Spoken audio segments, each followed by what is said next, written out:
Boy's dead, all right. How did it happen?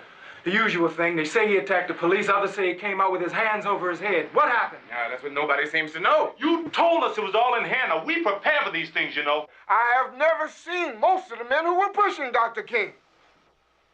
What do you mean you've never seen them before? That's what I mean. Some of them I have never seen before. Where's Martin? He's in there. I've never seen him so depressed. I'm afraid for him, man. There's reason to be depressed. Can you imagine what the hyenas of the media are going to make out of this? In Memphis, people were injured, stores were looted, property was destroyed, terror reigned in the streets, people were beaten by hoodlums. At least one Negro youth is known to have been killed, and massive rioting erupted during a march which was led by Martin Luther King. It was a shameful and totally uncalled for outburst of lawlessness, undoubtedly encouraged to some considerable degree at least by his words and actions. And I hope that well-meaning Negro leaders and individuals in the Negro community in Washington will now take a new look at this man who gets other people into trouble and then takes off like a scared rabbit. There was also heated comment by so Adam happy. Powell about the disruption of the march in Memphis and has coined the nickname for him of They're so Martin happy. Loser King. They're destroying him, aren't they? I knew they would. And they're doing it. Dad, you have to control yourself. You can't let him see you feel this way. How can you be nonviolent with such brutes? Such scoundrels? You have to show them that you know what they are. And you've got to stand up to them. Dad, go to him and ask him to come out. I can't. He won't listen to me anymore. I can't. I can't go in there to him.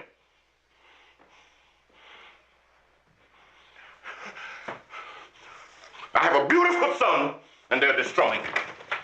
I knew they would.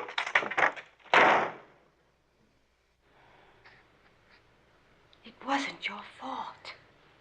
Yes, it is. How can you say that? I shouldn't have allowed one person to march in that protest unless it accepted nonviolence.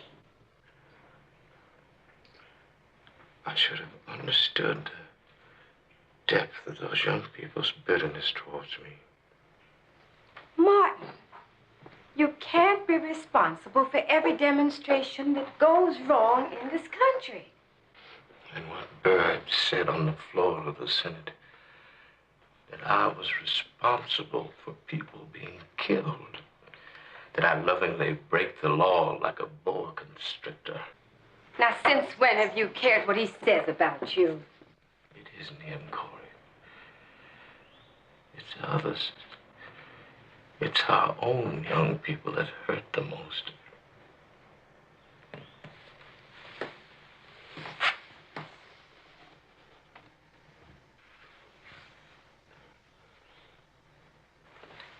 Are you going to Louisville?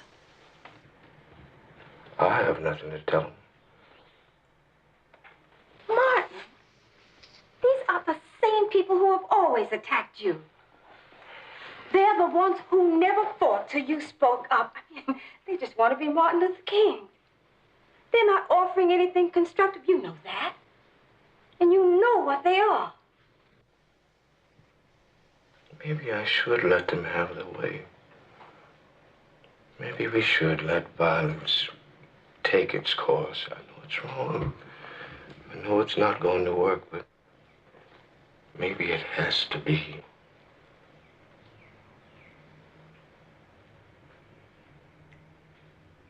I've never heard you talk like this before.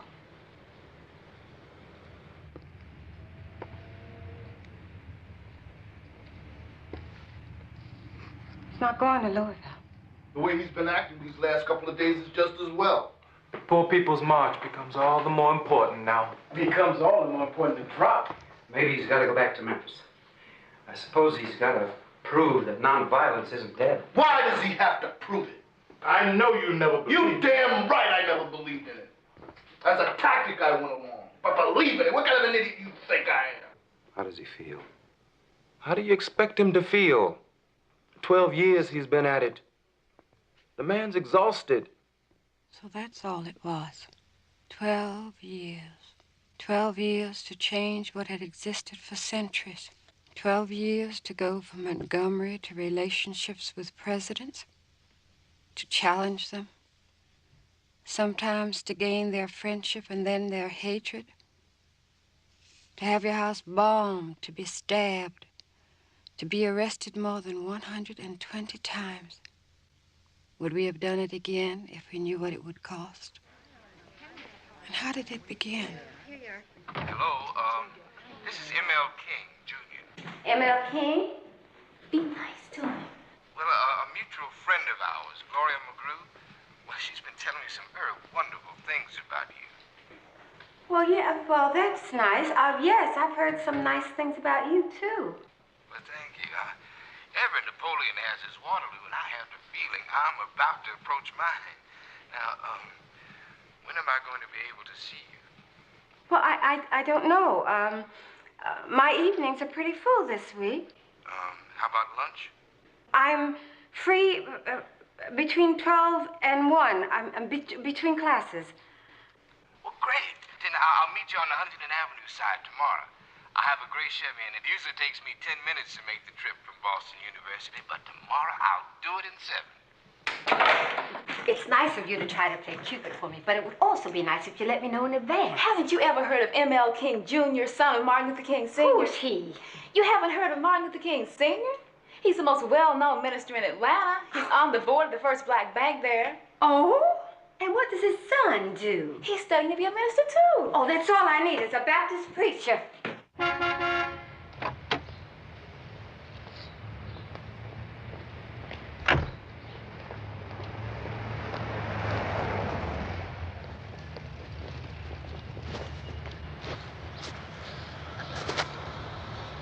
M.L. King Jr.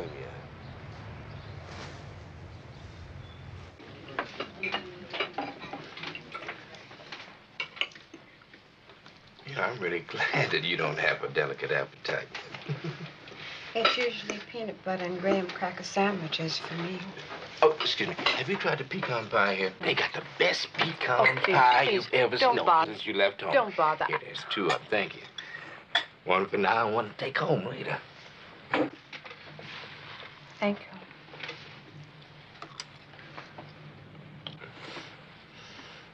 It's a pleasure just to watch you eat.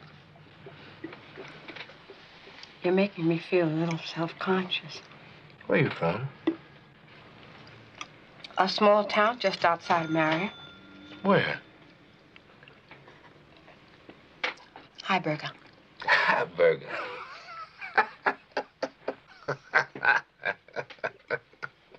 What's so funny about that? You know, one of my favorite stories is about Heiberger. Let me tell it to you. These 2 guys from Heiberger steal his pig, see? And in their getaway car, and the police car comes over and pulls them over to the side. So the first guy says, oh, Lord, what we gonna do about this pig? So the other guy tells him, just put your hat on it. Well, the cop comes over and he says, let me see your license, boy. So the guy in the back is trying to keep the pig quiet, but wouldn't you know that pig makes a noise? So the cop goes around to the back, and he says, what's your name, boy? And the guy tells him, he looks and he says, and what's your name? And the guy makes the pig make a noise. So the cop goes back to his partner at the car. He said, you know something? I've always known that niggas were some ugly damn creatures. But you know something? There's one nigga sitting in the back of that car named Oink who's the blackest, ugliest, damnedest nigga I ever seen in my life.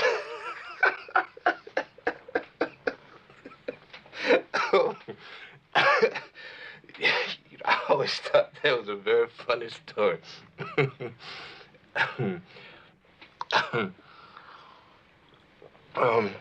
What are you majoring in? Performing arts? That's right. Yeah, Gloria told me you were studying music. What you gonna be, another Ella Fitzgerald? I want to be a concert singer. Wow. Well, that's wonderful. You know, I never met a concert singer. Well, I'm really not quite one yet. Where have you sung? I gave a concert in Marion. They seem to like me. You know, it must take a lot of courage just to say, I'm going to be a concert singer. What made you decide that? I went to see Paul Robeson. He came to Antioch, you know. Some of the people in the town were afraid to go to see him. I suppose they felt that they would be thought as communists. Imagine missing a chance to see Paul Robeson because of his politics. So you thought of other things besides music?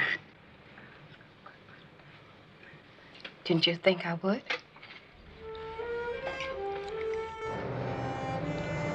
You know, I'm probably going to marry you. What are you talking about? It's probably just the way it's going to happen. Well, I'm glad you think so, since you don't even know me. You have everything anybody would want.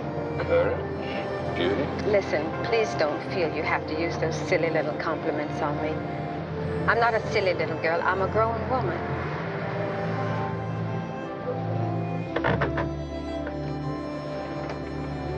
You are beautiful. Don't you think you are? No, I don't.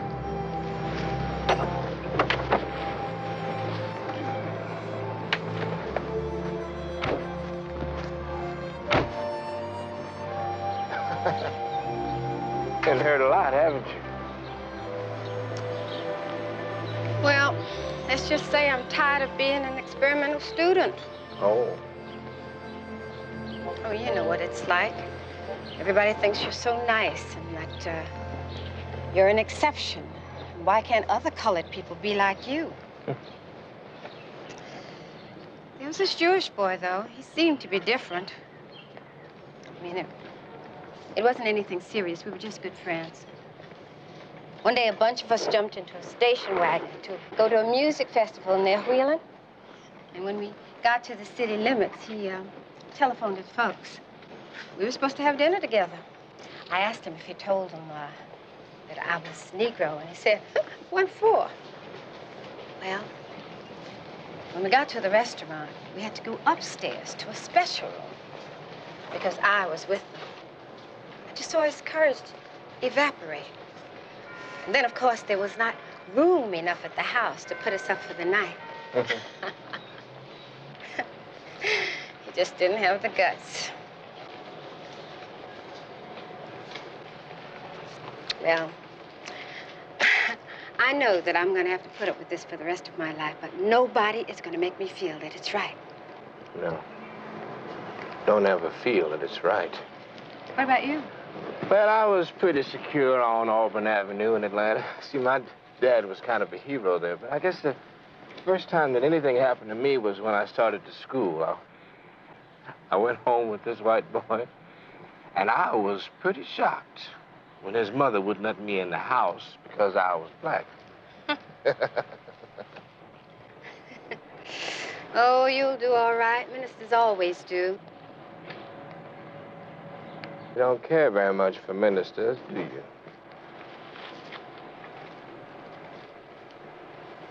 Well, maybe it's just the ones at home. They always seem to care more for their parishioners' souls rather than if they have enough at home to eat. And is that all you dislike about them? What about their cowardice? What about their upholding the status quo? What about them turning religion into the very opposite of what it's supposed to mean? You know, Arthur Rubinstein is giving a concert this Friday at the Symphony Hall. May I take you? I know you may not care very much for me, but you're bound to like the music.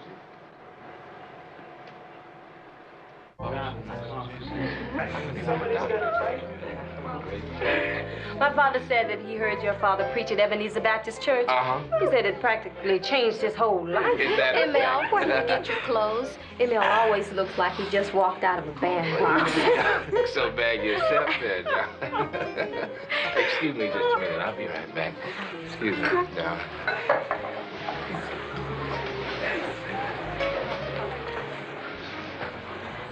You really enjoy them clustering about you like that, don't you? I enjoyed very much. Beatrice is a very beautiful girl, isn't she? Yes, she is. You know, I think she's the most beautiful woman I've ever seen. Why did you bring me along? But I just wanted to show you that there are some young ladies who just cannot resist M.L. King, Jr. I just couldn't think I'd lost my touch.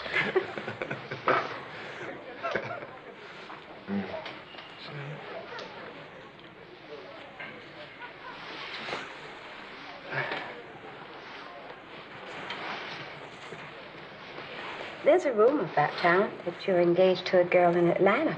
I am. Why did you say you're probably going to marry me? Because I hadn't met you when I got engaged. Why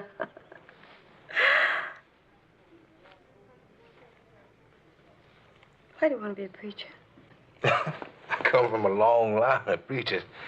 Oh, my daddy's a Baptist preacher, my granddaddy was a Baptist preacher, my uncle's a Baptist preacher, and my brother is studying to become a Baptist preacher. So. That's not a very good reason. You want some more punch? Oh, yes.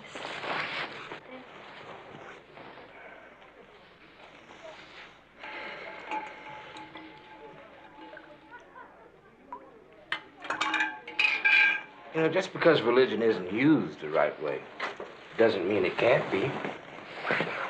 Well, how can it be used? I mean, you talked about Paul Robeson, and you work with the Progressive Party, but to really follow the precepts of Jesus would probably be the most dangerous, most revolutionary thing in the world. Are you going to try it? Hey, I'm just a middle-class preacher's son. But if anything is going to start with our people, it's going to have to be through the church. What do you mean? Well, it's all our people have. It's about the only thing they can call their own, and it's the only place where anybody's going to be able to reach them.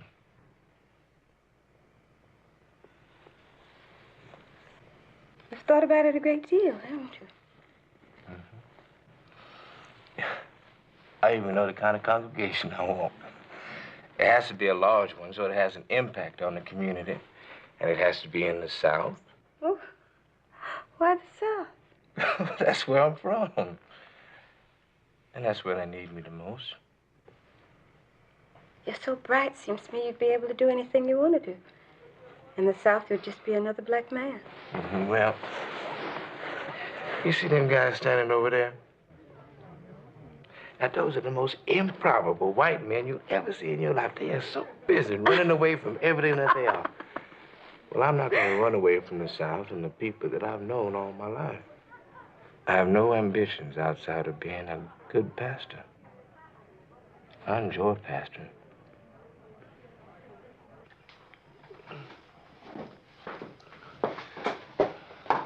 What's the matter?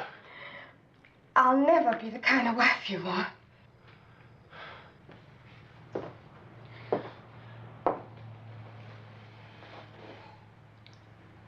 I'll be your girl while school lasts.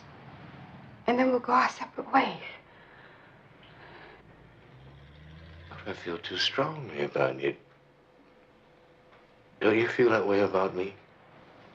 Could you take it if we separated? Oh, Martin. Martin, you're asking me to give up my life.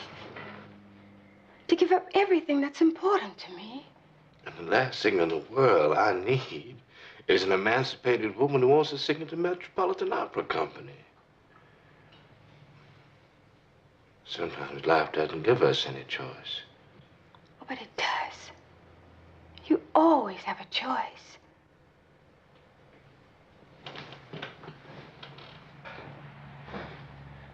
Maybe you are. Perhaps we should just stop seeing each other.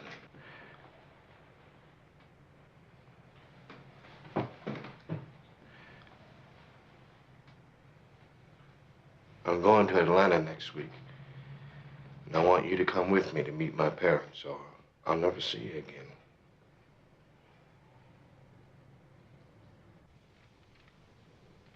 The Bible refers to prayer about 500 times. To faith, less than 500. And to material possessions, about 1,000 times.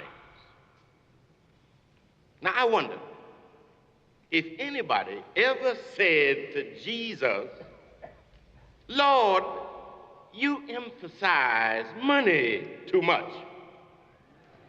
I think an amen belongs in there somewhere. Now, I have ask you all to sign your names on these envelopes in which you put your contributions. And I've been checking up on you. Brother Perkins, do you think a man with a business like you have can only afford to give $15? And what about you, Brother Washington? I understand that you are a singer. That's right. Do you know there's a bomb in Gilead? Well, I'm studying to be a concert singer. A concert singer? The only way you can help my son is to sing in the choir. Well, I can sing in the choir and still have my own career. Have you talked to her about this? Well, Dad, what about Adam Clayton Powell and Hazel Scott now? They're doing fine now, aren't they? You ain't Adam Clayton Powell. And she's not Hazel Scott, as far as I can see. Not yet. How well do you know this young man? Well, we've known each other a few months. He will give the last penny out of his pocket to any beggar coming down the street if you don't watch him. He doesn't understand about money. He never has. He doesn't understand that money is freedom. It can be. It can also make you a slave. He's gone out with the finest girls. Beautiful girls. Intelligent, fine families. I'm sure he has. He gets serious every other week. Now, we love people. We like to be nice to everyone. But we don't know how to act. It must be very difficult for you. There's one girl. A girl from one of the finest families in Atlanta. We've grown to love this girl. She has a lot to offer. I have something to offer, too. You didn't say a word during all that. He embodies in one person everything I've ever tried to run away from. I mean, you heard his sermon. He is a tyrant, all right, but he's a lovable tyrant. I don't find him so lovable. His father was a sharecropper, and one of his duties was to carry the mule. He had to go to school, you know, with the hairs of the mule and the smell of the mule on him. Well, the kids would make fun of him. He said, well, I may look like a mule, I may even smell like a mule, but I don't think like a mule.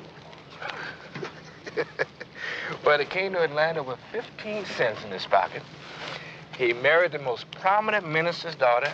Not only that, he ended up taking over his father-in-law's congregation. Well, I don't find that so admirable, Martin. He's also never let anybody call him boy. He's never ridden on the back of a bus, and he has done more in this town to break segregation than any other clergyman. Well, why don't you marry him? Corey, don't you think I know his faults better than anybody? I've seen him be a terrible taskmaster with my brother. I've seen him dominate my sister's life. Well, he's my father. And I can't change that now, can I? And I love him. I love him very much. Are you sure he won't dominate you? Corey, nobody is going to dominate me. And I'm not going to change anything by standing up to him and proving that he is wrong. See, time will do that. And I know that in time, he'll be a big enough man to admit that he's wrong. Must be very hard on you working and going to school at the same time. No. Not so hard. Have some coffee.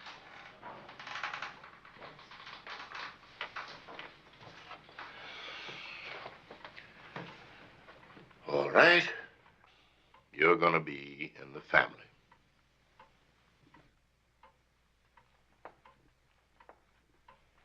Well, I hope you're going to accept me as that. I accept you because you're his choice. I respect his opinion and his choice.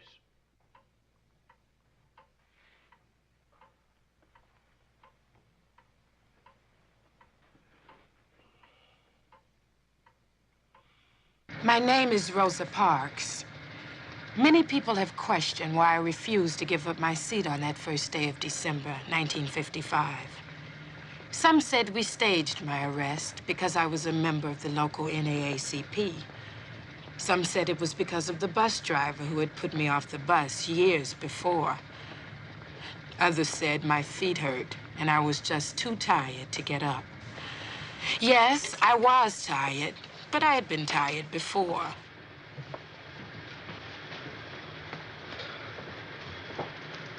Y'all better make it light on yourself and let me have your seat.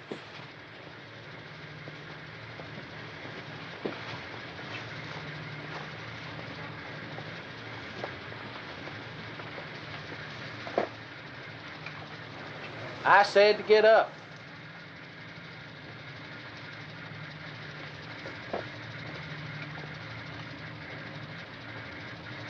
Are you gonna get up? Because if you don't get up, I'm gonna call that policeman out there and have you arrested. Go on and call him.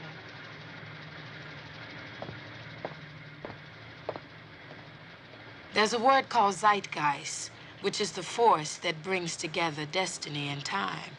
After witnessing and suffering years of indignities, the spirit of time had tracked me down. I simply had had enough. Did the driver ask you to stand up? Yes. Why didn't you stand up? Do you think it's right that I should have to stand up after I got on the bus and took a seat? I don't know. But the law is the law, and you're under arrest.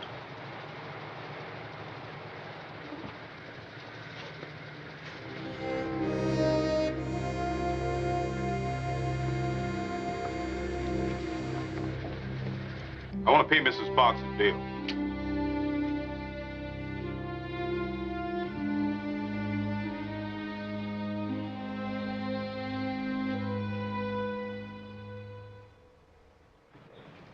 Read what you have. Another Negro woman has been arrested and put in jail because she refused to give up a bus seat. Don't ride the bus to town, to work, to school, or anywhere on Monday. If you work, take a cab, a share ride, or walk. Come to a mass meeting Monday at 7 p.m. at the Holt Street Baptist Church for further instructions. Whose names go on it? No names have to go on it. Don't they? This is a secret committee. Nobody knows we're here except us. White people don't have to know who the members of the committee are. That way, nobody gets hurt. That way nobody gets hurt, huh? Look, for years, washwomen been putting their money in the church, and you people never done anything for them. Well, now you got your chance to do something for them. We're gonna have to select a president. My choice is Reverend King. Why me? Well, I thought about it a long time. You're gonna be the president. Mr. Corbin, I've been in this community less than a year. That's why the establishment hasn't had a chance to get to you. And that's the best reason you have for selecting me. And you're also one devil of a speaker. Mr. Corbin, things are very hectic at my house right now. My wife just gave birth to a baby. There are some programs. Turn down your chance to be president of the NAACP here, too. What's the matter with you? There's nothing the matter with me. I just feel there are others better qualified. What do we have here? A bunch of scared boys? Or grown-up men? Of course, I always knew that all preachers are interested in is what's on the collection plate. Beg your pardon? I said I always knew that all preachers are interested in is what's on the collection plate. I nominate Reverend King for president. How you doing? I'm paralyzed. You're a good speaker. You're the best speaker I know. Oh, it'd be so easy to let my Baptist fervor just run amok. Tell them to go out and fight and let the same kind of violence break out that's broken out every place else, and things are just return to what they were before. Yeah, it's easy to give that kind of speech. Well, what would you like to tell them? Talk about the things we talked about for 1,000 times. I would like to tell them about Mahatma Gandhi and how he challenged the entire British Empire without a sword and won. I'd like to tell them about the power of unearned suffering, about the uses of nonviolence. Corey, have I the right to do it? How can I keep up their passion for justice without letting them do the most natural thing in the world, which is to strike back? I'm inadequate to it. I don't know how I got involved in this. Yes. There's a crowd 2 blocks long around this church. We better go. I haven't written my speech yet, Jack. Well, you just have to finish it on the platform. Just open your mouth. Let God speak for you. And the last time I opened my mouth and waited for God to speak for me, not a damn thing came out.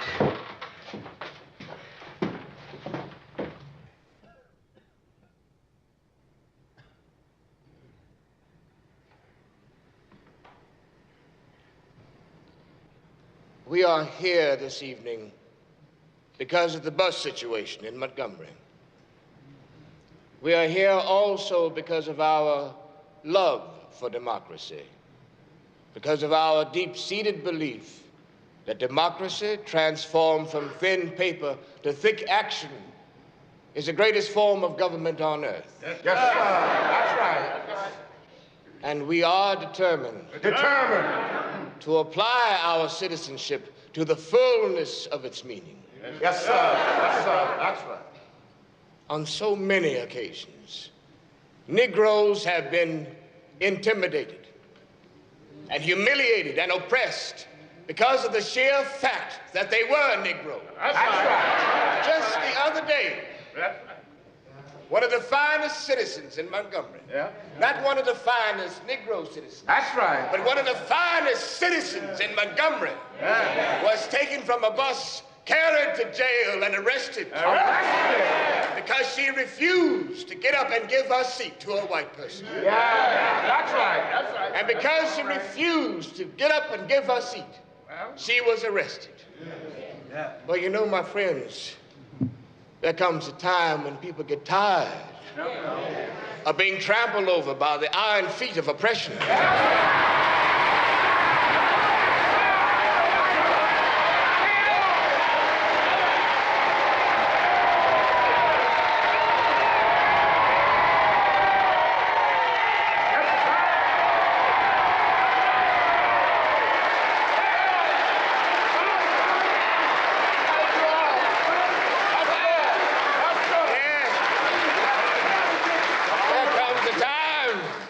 When people get tired of being flung across the abyss of humiliation, where they experience the bleakness of nagging despair. There comes a time when people get tired of being shoved out of the glittering sunlight of life's July and are left standing amidst the piercing chill of an alpine November. And we are here this evening because we are tired now. Tired. Yes, sir. My friends, we are not advocating violence. Don't let anybody make us feel that we are to be compared in our actions with the Ku Klux Klan or the White Citizens Council. There will be no crosses burned at the bus stops in Montgomery. No, sir. There will be no white people taken out of their homes and taken out on some distant road and murdered. No, sir. But I want it known that we are going to work with grim determination to bring justice on the buses in Montgomery. And we are not wrong. And we are not alone in what we are doing. If we are wrong, then the Supreme Court of this nation is wrong. If we are wrong, then the Constitution of the United States is wrong. If we are wrong, then God Almighty is wrong. Jesus of Nazareth was merely a utopian dreamer and never came down to earth. If we are wrong, then justice is alive. until justice reigns over.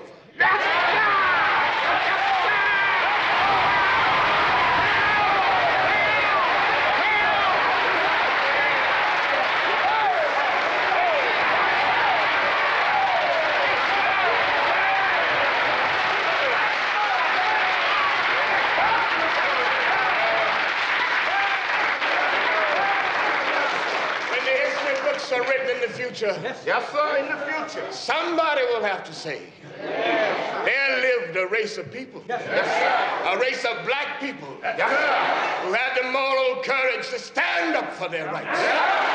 And we are going to do that. And God granted we do it before it's too late.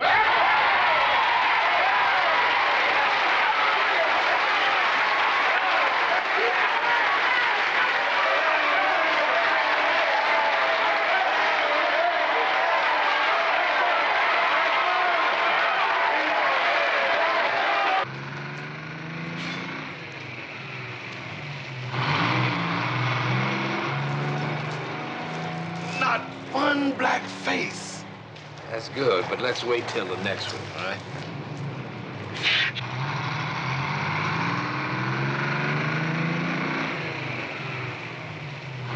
Another one.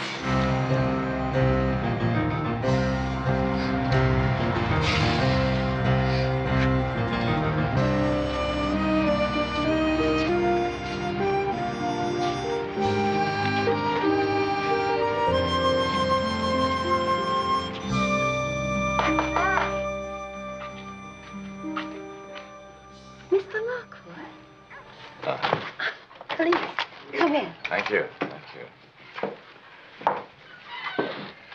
Have we met? Well, I met you at Antioch. You came to speak? I sang for you later. You were very encouraging. Yes, of course. I'm sorry for the way I look. I was just giving the baby a bath. This is Mr. Levison. How do you do? Why, where's Dr. King? He's in the kitchen. Sweet. Yes, please. Thank you. Thank you. Did you have some of the stone I have some more. Oh, he's thank you. No, I'm not here, Penny. Thank you.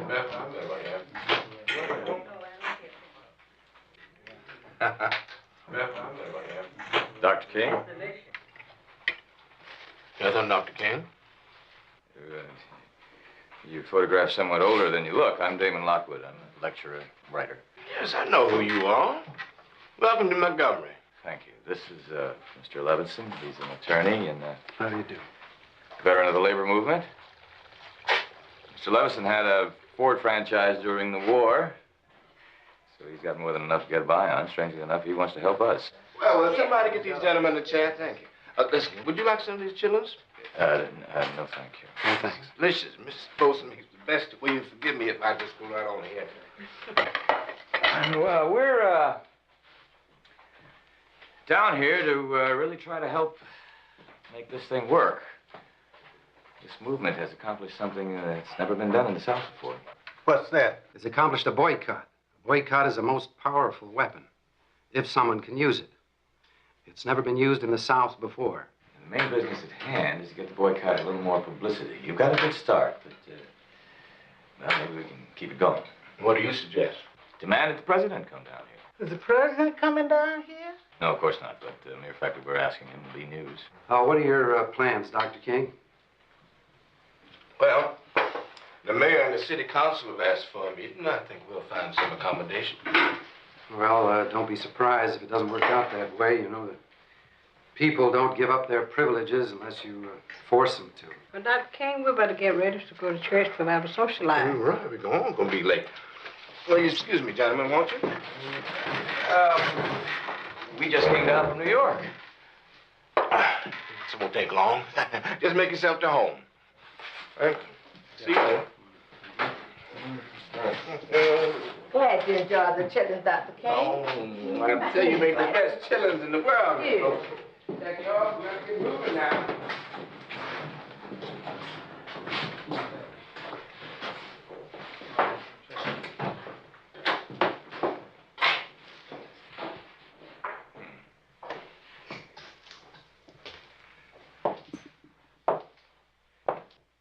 Ironic, isn't it? What?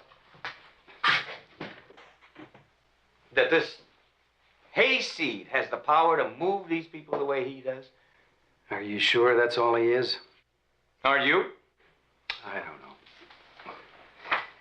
People have a disquieting habit of surprising my assessment of them all the time. Well, you saw the way he attacked them Chitlins, didn't you? Sounds a little racist statement. Is it? Well, maybe I am. I'm black, but I never really have understood my people. I mean, what other people would have stood for all this and not fought back? It's almost saintly. And to be saintly is stupid. There couldn't be a note of envy there in your judgment of Reverend King, could there be? Of course there is.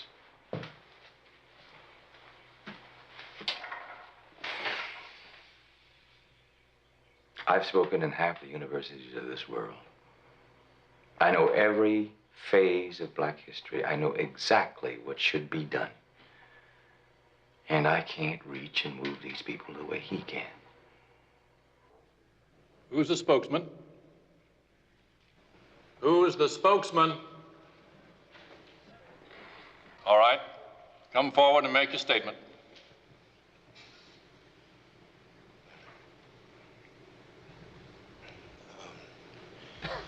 We have 3 requests. One, first come, first served seating arrangements with Negroes loading from the back and whites from the front. 2, a guarantee of courtesy from the drivers. 3, that Negroes be hired as drivers on predominantly Negro routes. That seems reasonable enough, doesn't it? I don't see how it can be done within the law. If it were legal, I'd be the first one to be for it. But it isn't legal. If we granted the niggers these demands, they'd go about boasting of a victory they won over the white people. Your Honor, I object to the presence of Mr. Hubers here, a member of the White Citizens Council. Now, how are we going to make progress with a self-proclaimed racist? He has as much right to his point of view as you have. I resent the implication of Dr. King's remarks. Well, he's saying that this council is meeting with a closed mind. As a matter of fact, there are people in Montgomery, black people, who think your role as spokesman is responsible for the boycotts not being settled, Dr. King. Dr. King represents the Negro community of Montgomery. We have belief in him. He has our entire confidence. He speaks for us. We are certainly willing to guarantee courtesy, but we cannot change the seating arrangement because such a change would violate the law. And as far as bus drivers are concerned, we have no intention, now or in the foreseeable future, of hiring Negroes. Dr. King, I always thought the job of the minister was to lead the souls of men to God, not to become involved in petty social problems. I would remind Dr. King of the season approaching, and I urge him and the other Negro ministers to leave this meeting determined to end the boycott and lead their people instead to a glorious experience of the Christian faith.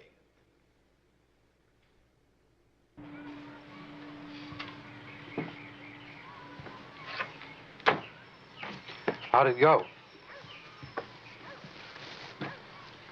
Not too well. I told you it wasn't going to be easy.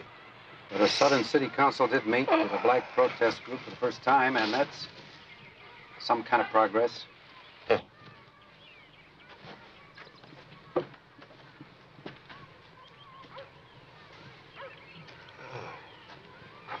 Demands that we made were so modest. But worse than that, I felt like such a fraud up there. You know, I felt like I wasn't equipped to speak, that I had no right to speak. I realize now If we are going to make any kind of progress, we're going to have to squeeze the slave out of ourselves. And I haven't squeezed it out of myself yet. And then Yoki, she's such a devil. You know, whenever she gets ready to burp, I know she gets the strangest little smile on her face. I can see it coming. I just get... What's that? Let's move to the back.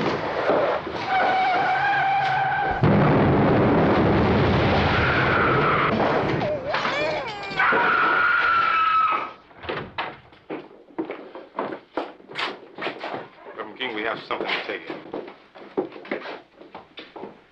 We bombed your house. Corey! Right, now, Corey, is everything all right? Corey, are you all right? I'm all right. I'm all right. What about Yolanda? Yoki's all right. Oh.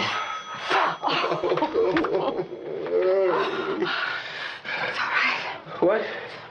I did it, and I'm just sorry I didn't kill all you bastards. I'm sorry. It's too late to be sorry. This is a result of your get tough policy. We're going to have to call out the militia unless we can get some help from Dr. King. So now you're asking Dr. King for help. Would you come outside with me, please, Dr. King?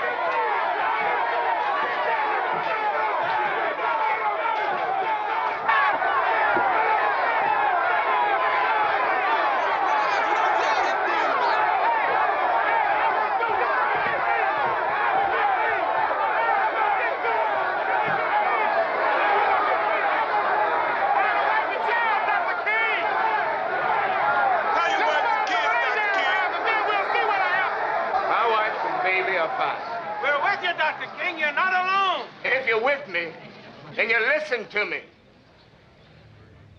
If you have weapons,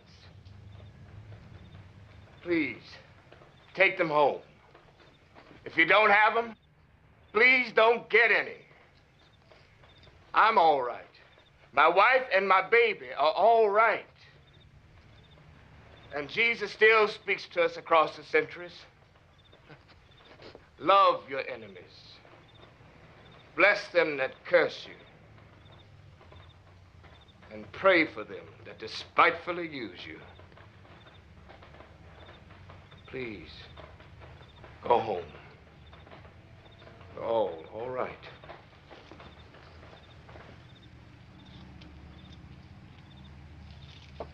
God bless you, Dr. King. God bless you. Amen. Who's got Yoki now? Dr. King? Dr. King?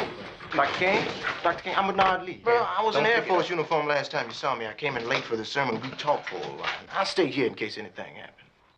I don't need a bodyguard. You need something else. I sit in a rock on my porch with a rifle in my hand. And anybody come near the house, they know what to expect.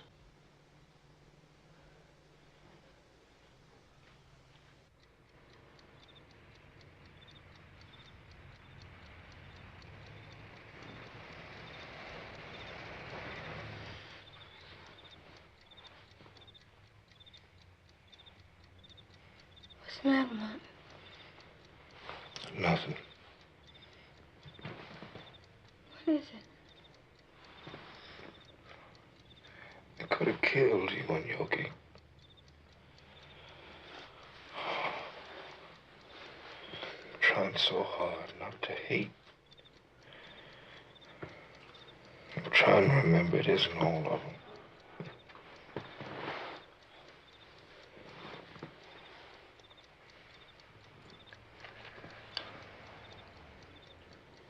I want you to take Yoki and go and stay with my father.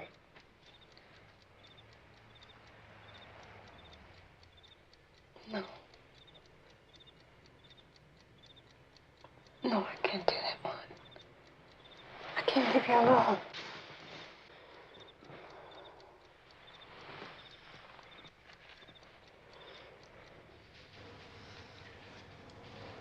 I want to apply for a license for a gun.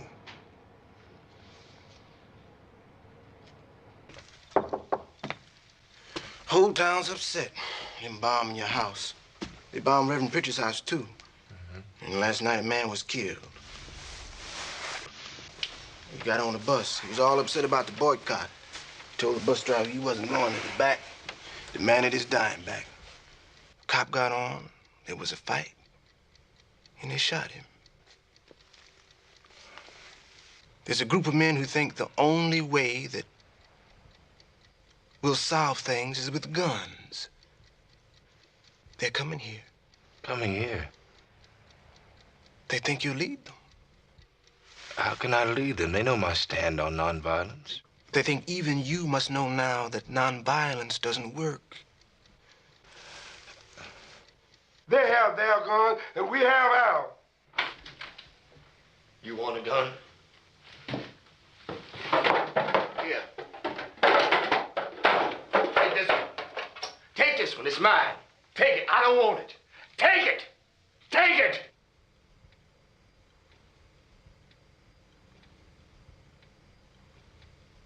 Here. Huh?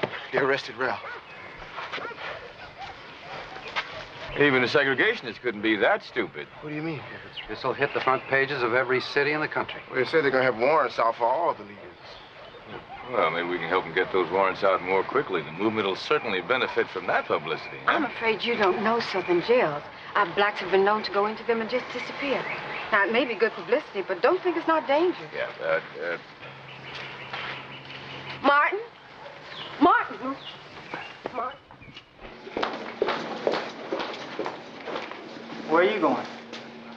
I'm going inside. We ain't allowing no one in. I'm going in. You can't go in. It's that King fellow. Get out of here. I'm going in. Boy, if you don't get the hell out of here, you gonna need a lawyer. Boy, you've done it now. Let's go. Martin! Martin! Let him alone! One more word and you go too, lady. Don't say anything. Don't say anything. Please, let him.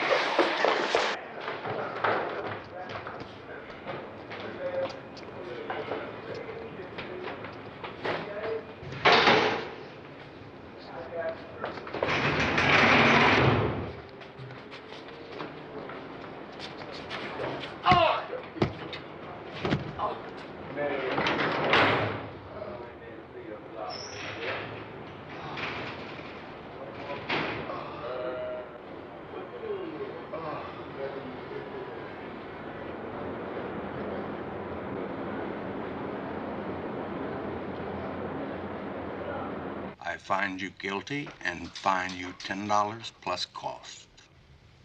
I'm not going to pay it. You're not going to pay it? No, I am not going to pay it. I didn't do anything. I'm not going to pay a fine for an act I didn't commit, nor for the brutal treatment I didn't deserve.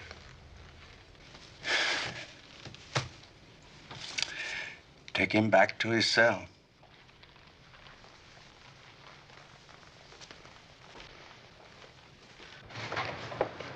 Stanley, I ask you not to pay bail. I didn't put up bail. Well, who did? I have a feeling that the police arranged it. I think they're afraid because of public opinion. You'd be more dangerous in jail than out of jail. You know, Thoreau said it. What? Well, he was talking about the slavery of his time, but he said if there were 10 honest men, even if there was one honest man who ceased to hold slaves and allowed himself to be locked up in jail, why, it'd be the abolition of slavery in America. There were a series of arrests for minor and often imaginary traffic violations. People who'd never received a ticket were booked and taken to jail. You're under arrest for speeding, 30 miles an hour, 25-mile zone. Keep moving. We're waiting for the carpool. We have a law here against loitering. Proceedings in this case absolutely unprecedented. Unprecedented. And I can tell you this, Judge. Every objection that I've had, every objection that I've asked you in relation to my client over here, the treatment of this man, The boycott had lasted nearly a year. The city and bus company were bleeding leaders of the boycott emotionally and economically by one court action after another. They had declared the carpools illegal. Now they were claiming that the boycotters had caused the bus company undue damage and that they had to repay $15,000. Think. I don't care what you say or what the prosecutor You're going far out of line with any lawyer who tries a case in this court. I You're going to get fair treatment, but you are not going to abuse this court. I know what the legal course is. Every single thing I've done here with my client over here, this is unprecedented. Every single... Your Honor, the gentleman from the Associated Press has just handed us something which I think has a direct bearing on the case. The United States Supreme Court today affirmed a decision of a special three-judge United States District Court in declaring Alabama's state and local laws requiring segregation on buses unconstitutional.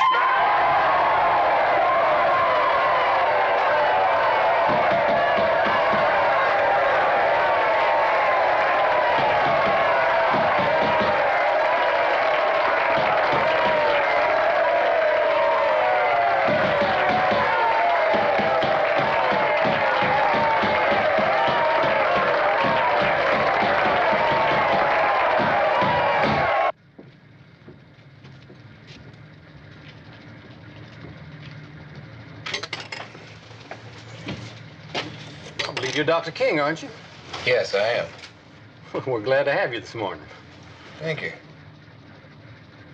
When Martin boarded that bus, the first integrated bus, he felt as though he were Columbus discovering America. It seemed to him then that anything was possible.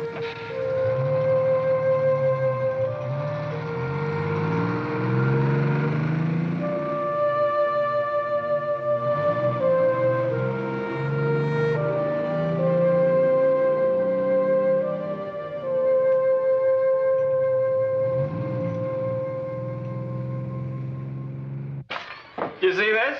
What? They're even doing comic books about you now. You were the first national black hero since Frederick Douglass. Well, heroes come and go, but this time next year, nobody remember who I am. Stanley and I are working out the logistics to gather all the national Negro movements, with the exception of the NAACP, of course, under your leadership.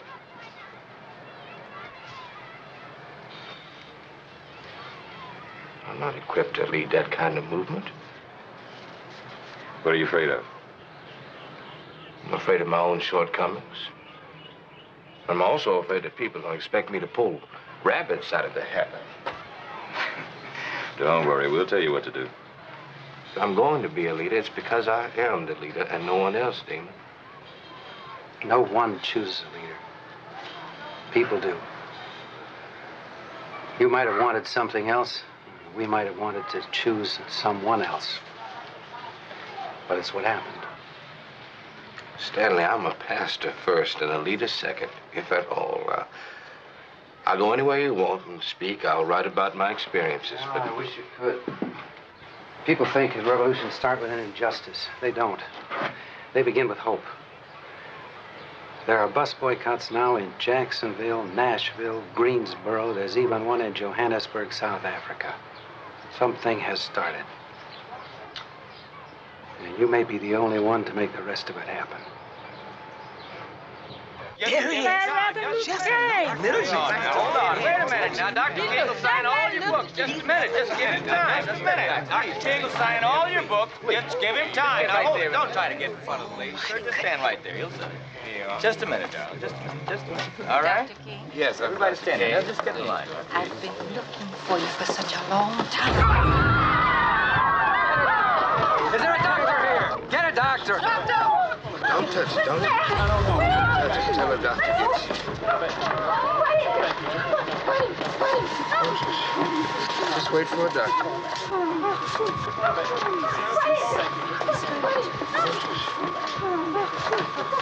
The knife was touching the aorta. We had to remove 2 ribs in order to get the knife free. Is he all right? Yes, unless complications set in. It is so delicate. Until if he would have sneezed, he would have died. Can I go in to see him? For a moment. Don't let him speak too much. He's been calling for you all night.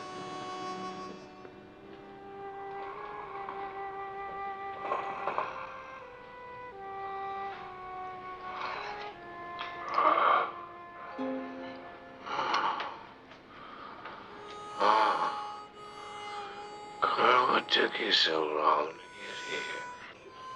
I took the first plane from Atlanta. Don't speak.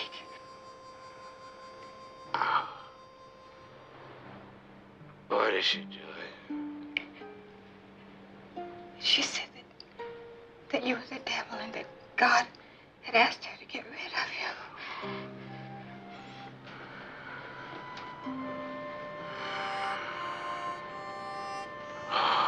So many lies being written. So much hysteria, so much violence in this country.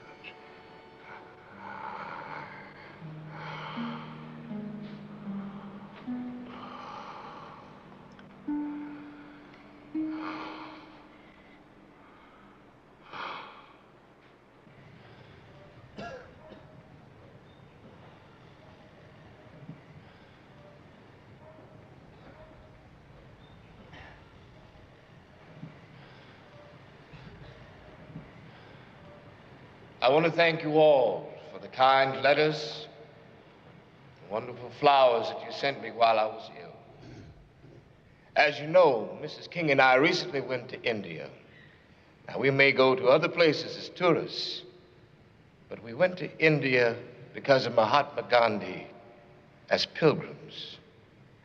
See, Gandhi teaches us that violence does not overcome evil. It may suppress it for a time, but only to arise later with redoubled vigor. But nonviolence, on the other hand, seeks to put an end to evil by converting the evildoer. Well, while we were there, we met Nehru. And Nehru said that one of Gandhi's last public statements was to a group of visiting American blacks. He said there was no dishonor in being a slave, but there was dishonor in being a slave owner. But Nehru said something else. He said that Gandhi said something was most curious. He said that it may be through the American Negro that the unadulterated message of nonviolence is delivered to the world. Well, a leader is needed. I doubt that I am that person. I have the gravest doubts. I must reorganize my life, reorient my personality. I've been being unfair to you. You need a full-time pastor, Mrs. Bolson. You need somebody from the church to come see you when you're not feeling well. You need someone to go into those prisons when your children are in trouble. And you know, we all need somebody to talk to when our marriages aren't going the way they should.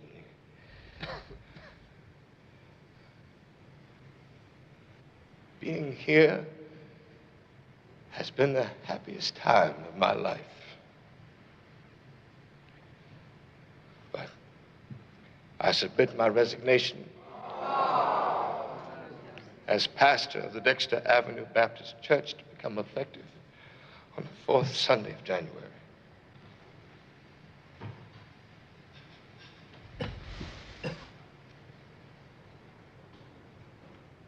Blessed be the tie that binds our hearts in Christian love, the fellowship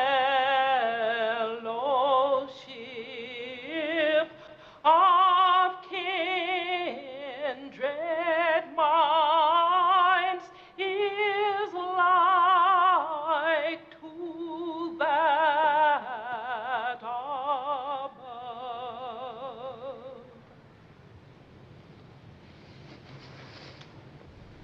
We share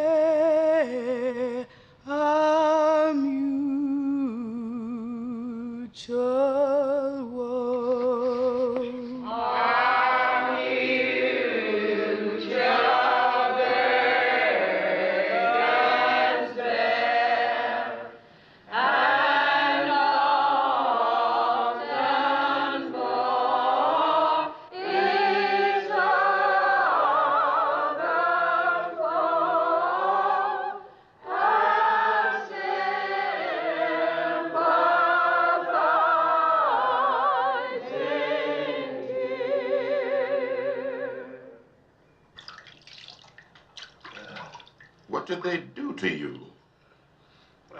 And they had to take out 2 ribs. But I'm feeling fine now. Where'd you get this non-violence from? You didn't get it from me. You must have got it from your mama. That's all right to turn the other cheek, but what you gonna do when you don't have any cheeks left? You don't get things done going the way that you were going. Now, I've fought everything in this town, and I know what you got to do. You don't move from weakness, you move from strength. And you protect yourself. You don't make yourself a target. It's better to be a live dog than a dead lion. Like, are you listening to me? Yes, I'm listening, Dad. But you're not listening to me. Let me ask you something. Now that we got this national movement going, do you think that the Christians are going to understand that I can't be at church full time? I mean, that's the reason we left Montgomery, wasn't it? Well, now, they want you under any conditions you want, Emil, and you know that. That's that big noise. What do you say, Mike? Well, it's a wonder you showed up. What are you talking about, Dad? He's been in another fight. I told you, A.D., if you can't help us, don't hurt us. Now, look at you. I'm ashamed of you. I'm ashamed that you were my son.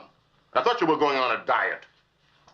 Yeah, A.D., if we're going to make it in this world, we're going to have the brains of Einstein, the language of Ralph Bunche, and the looks of Marilyn Monroe. Come on, let's go see what Mother dear is having for dinner. Hey, how you keeping yourself? Hello, Martin. This is Mrs. Mazer. How do you do, Dr. King? It's an honor. I'd like you to see the garden. All right. What are we doing in this place? Well, Martin, we do have to have some place to live. We couldn't even afford the drapes in here. Daddy said he's going to make the down payment. You said Dr. King likes barbecues. We have a built-in barbecue in the back.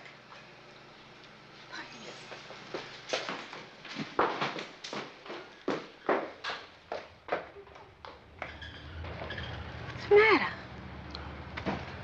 The black bourgeoisie.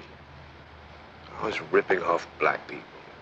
Charging them all those fat fees for doctor bills, for food bills, and for mortgages. Oh, of course they are, Martin, but we've got to have a house. Not in Collier Heights, we don't. I don't want it. Well, what do you think of it, Bernard? Well, yeah, you think we can find some ways to improve this place? the only way we can improve this place is the dynamite. Dora, darling, what do you think? Martin, it would take as much to improve this place as it would to live someplace decent. Well, I like it. It's only 2 blocks from the church. I bought it. It was a steal. You know what Carr's department store is like. It's practically an institution in Atlanta. If we can desegregate it, then surely every other store will follow. Well, we don't think that Dr. King should become involved in local fights. No? Well, just what kinds of fights do you think he should become involved in? What's the matter? Does your father have too many friends here? You speak about Gandhi. Gandhi was always in the forefront of the battle. He was always exposing himself to danger. Don't you think my husband exposes himself to enough danger? He's gone all over the country for Slick, and you know it. Whenever you get in trouble, you call on him. And then when he comes, you criticize him for taking all the publicity. You know what happens in Carr's. It's the finest department store in the Southeast, and black people are degraded every time we come into it. 5 restaurants, and we have to eat in the cafeteria. I took my little nephew there to buy a suit. You know they don't let black people try on clothes for fear it'd rub against a white person's body. They measured him with a ruler. While we were there, a white woman came in with her little boy to buy a suit and some shoes. When my little nephew looked at that, I could tell it scarred him for the rest of his life.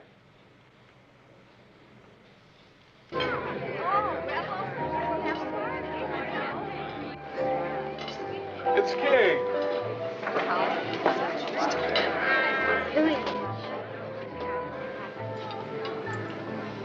It's Dr. King. It is? We'd like to be served. We don't serve niggers here. There's a restaurant downstairs where niggers are served. We'd like to be served in this restaurant. I'm glad you're here. They're at it again today. All right, you know you're trespassing on private property. I'll give you 10 seconds to leave.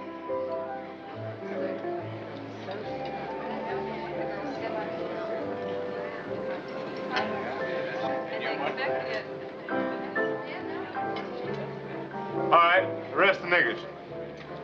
Come on, let's go.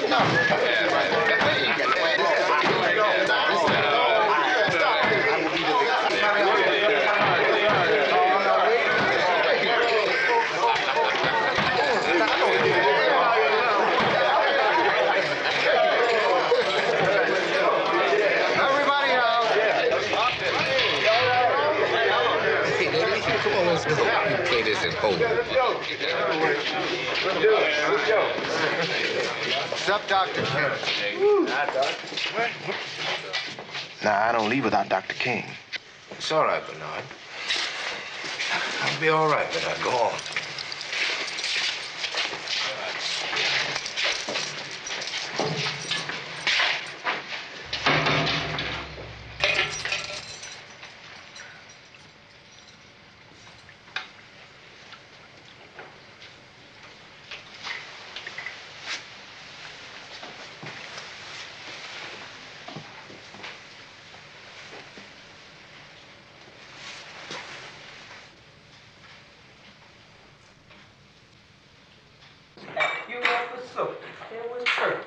Where's Martin? He ain't out yet. Why not? What's going on? Where is Martin, and what are you doing out and not him? Yeah, let's all go except him. I didn't want to go. None of us wanted to go without him. He made us. Where's Martin? They're holding him without bail. Why? They say that he's broken probation for an old traffic violation. Driving in Alabama with Georgia license plates. Now, how can they hold him without bail for that? They've done more. They've sentenced him to 6 months hard labor on the Georgia chain gang. 6 months hard labor on the gang for what? For a traffic violation? It's not going to stick. They'll never get away with it. They will never get away with it.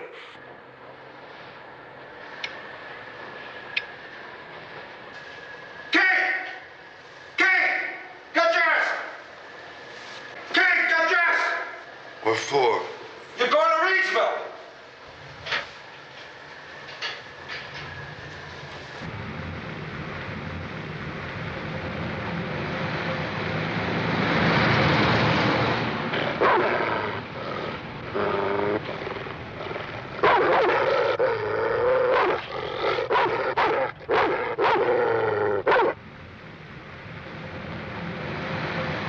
Martin never forgot that ride. In that ride was all the fear that a black man could have in 1959. Because one knew that they could take you into the countryside, murder you, and leave you on the side of the road. Or make you jump from a bridge the way they had Emmett Till not long before. This isn't the way to Reedsville.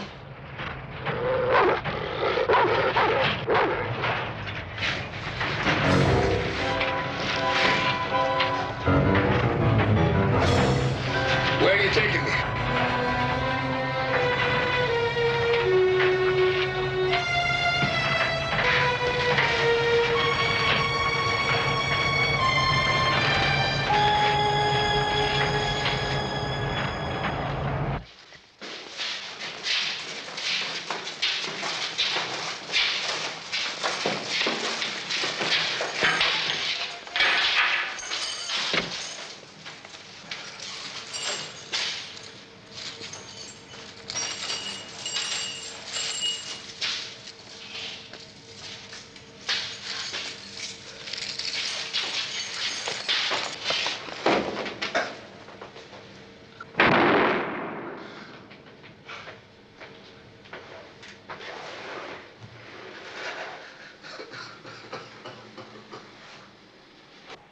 Frightened.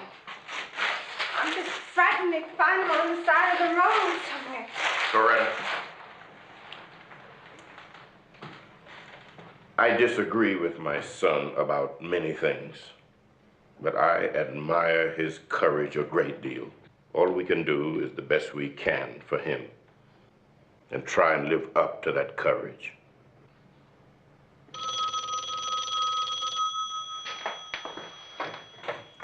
Mommy, there's someone someone on the phone. Yogi, get off the telephone. Mrs. King, Yes? Senator Kennedy would like to speak to you. This is Senator Kennedy. I was just thinking about you and Dr. King and wanted to express to you my concern about your husband and ask if there's anything I can do. Well, thank you. I appreciate your concern. And I would appreciate anything you can do to help. I've spoken to the authorities in Reedsville. Thank you. Understand, you're expecting a baby. Yes. Yes, I am. Hope you don't let this disturb you too much. If there's anything I can do to help, please feel free to call. Well, thank you. It was very kind of you to call. They say my father was a great man. I wish I remembered him better. He was always going to jail. But the last time I would see him would be on an airplane. So I thought he went to jail on the airplane. I was fascinated by what was on the airplane. Why can't we just freeze Yogi just as she is? Oh. I got a satchel full of votes, and I'm gonna drop them all in the lap of John F. Kennedy. Wouldn't be too much in a hurry to do that. And he's running a very tight election with Nixon. He needs that black vote. And he may not have done this out of the loftiest of motives. There are times when the morally wise is also the politically expedient. My name is Andrew Young.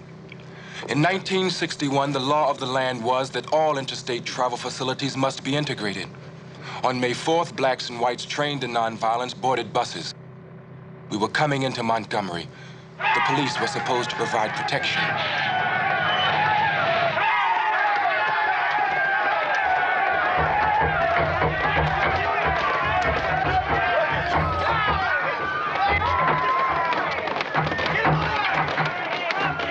What do we do?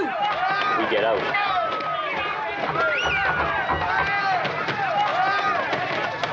Open it. Open it. I'm John Sigenthaler. Attorney General Robert Kennedy has... Hit that nigga! Get it!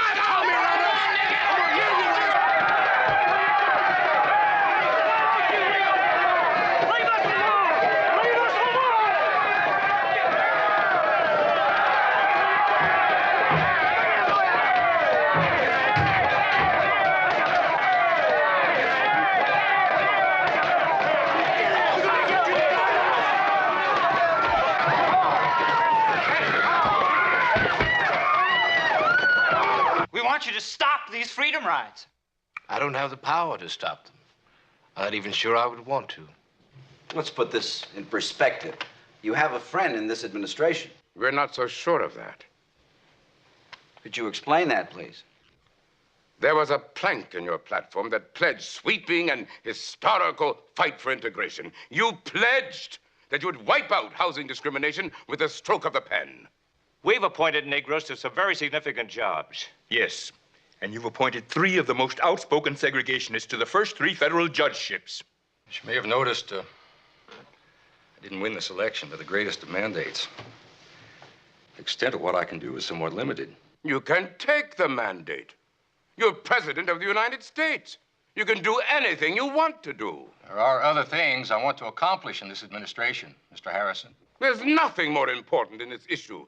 It's the central moral issue in the United States, and you know it. But civil rights isn't very good politics, is it? It's lousy politics.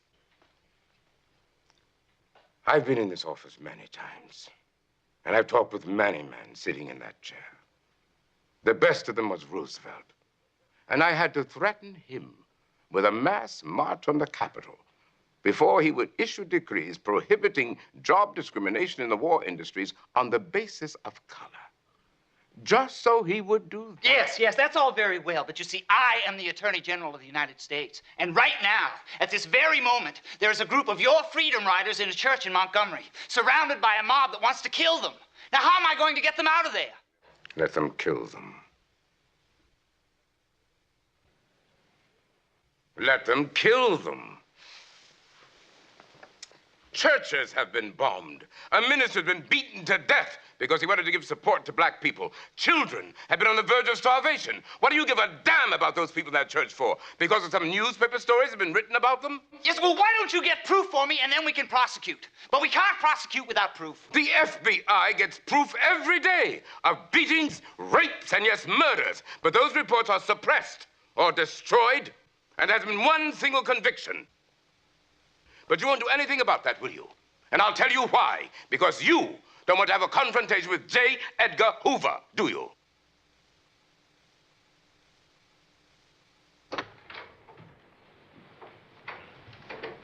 How'd it go? The new frontier is not nearly new enough. And the frontier is set too close to the rear. Where you going? Going to Montgomery. And people think he wasn't scared. I know better.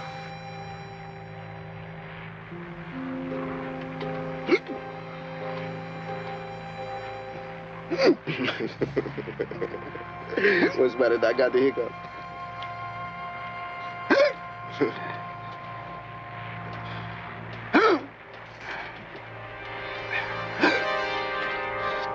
Excuse me, can you get me a glass of water, please?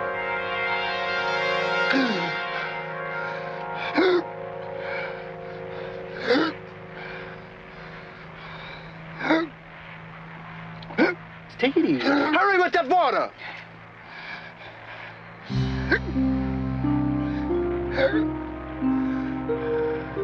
Doc, just... Doc!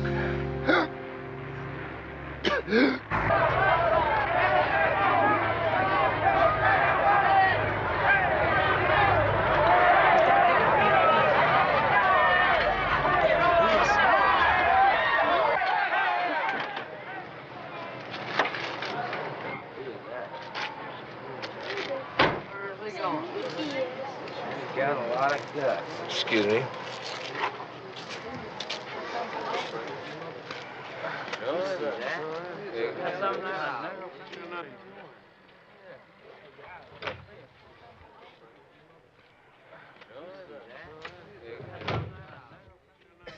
Yes, we keep hearing that morals can't be legislated. But behavior can be legislated. The law may not be able to make a man love me, but it can certainly stop him from lynching me.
For the safety of every person in that church.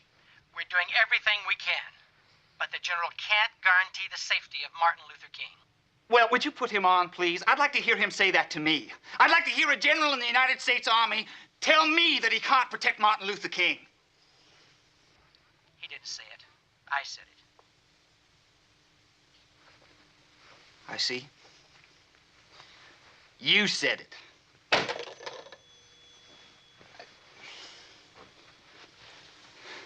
I want every federal marshal in Alabama in Montgomery.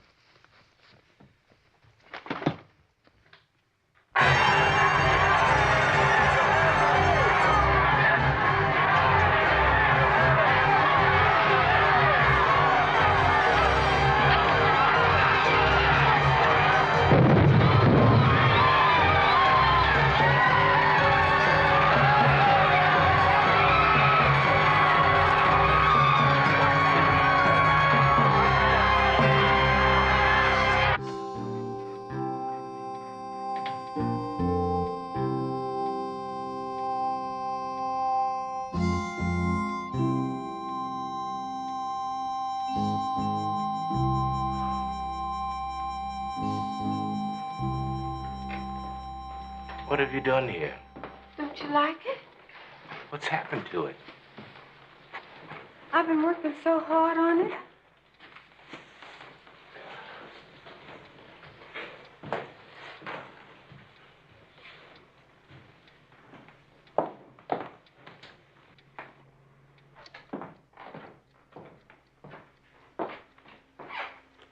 I don't need this. I picked this place. I was in the poorest neighborhood near the church. I just wanted someplace nice for you to come back to after all those terrible things you go through. I don't want it. You and the children can live here, but I don't want it. Now, you just listen to me. We are going to have a real home for the first time in our lives. Yes. And we are going to have drapes and slipcovers. And we're going to have dinner together. You and me and the children. Just us. And we're not going to talk about all the terrible things that happened to you on the road or in jail, or the battles ahead. And this is going to be someplace you can come back to and look forward to. And it'll always be here. And get your shoes off the bed.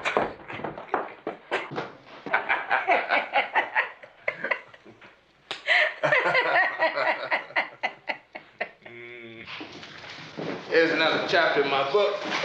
I never make that dish. They found Goodman, Cheney, and Schwerner. Where? Buried in a dam in Mississippi.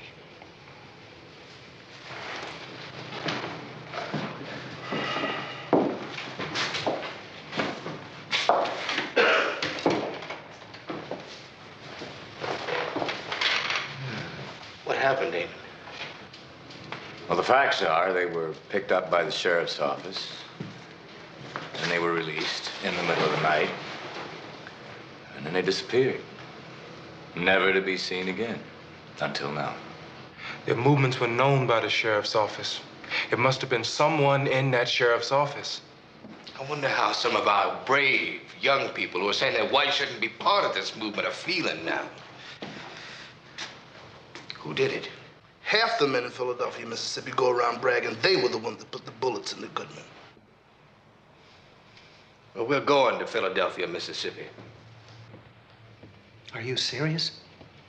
2 white men. Might be good public relations. How dangerous is it? They'll kill them. They'll tear them apart. Contact the FBI. Tell them we're coming down there. We'll need protection. What do you think the FBI consists of in Philadelphia, Mississippi? Mississippi boys. They probably have lunch and dinner with the murderers. They're members of the community. They don't want to rock the boat. The only people relevant to them are local white people. We have that meeting in Washington.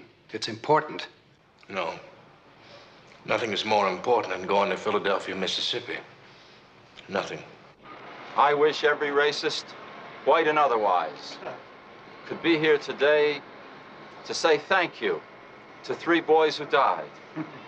2 white and 1 black who believed in equality for everybody. I think it's time for a prayer. Whenever we're in trouble, you always call on me for a prayer. Make it a quick one. You don't mind if I keep my eyes open, do you? Dr. Abernathy will now deliver a prayer. Look down upon us, O Lord. Forgive us, sinners, for we must all be forgiven. Who knows, perhaps the murderers of Goodman, Schwerner, and Cheney are near us at this moment. You're damn right. They're right behind you. Amen.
FBI, taking notes.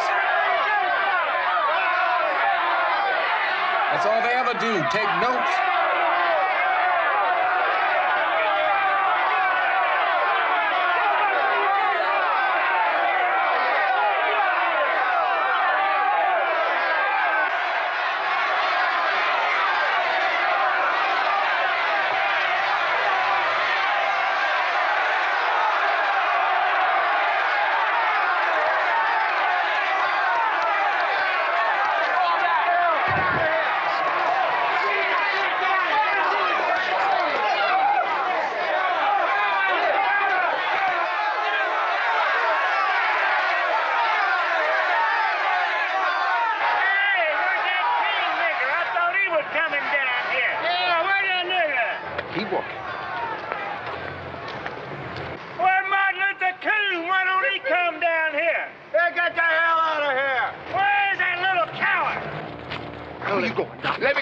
To talk to me, I want to talk to you. Don't pay no attention to that trash. All right. If they want me, they can take me. Yeah, I'm here. Now, what do you want to do? No, I'm here. Let's get him away. I'm Dr. King. What do you want? Give us no. Let's say what you have to say. Come on.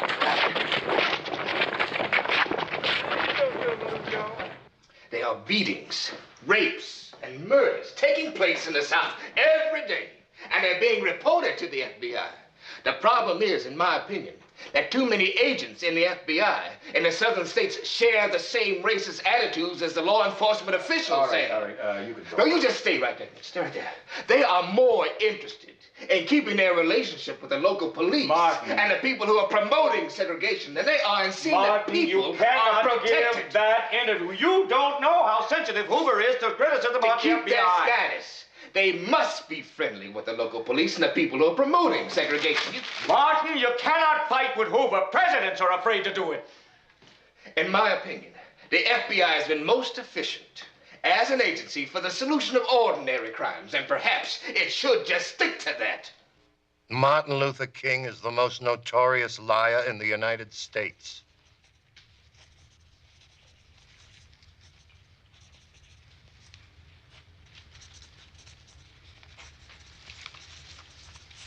I have been handed a note telling me I should keep these statements concerning King off the record, but that's none of his business. I made it for the record, and you can use it for the record. Have you taken it down, word for word? Martin Luther King is the most notorious liar in the United States.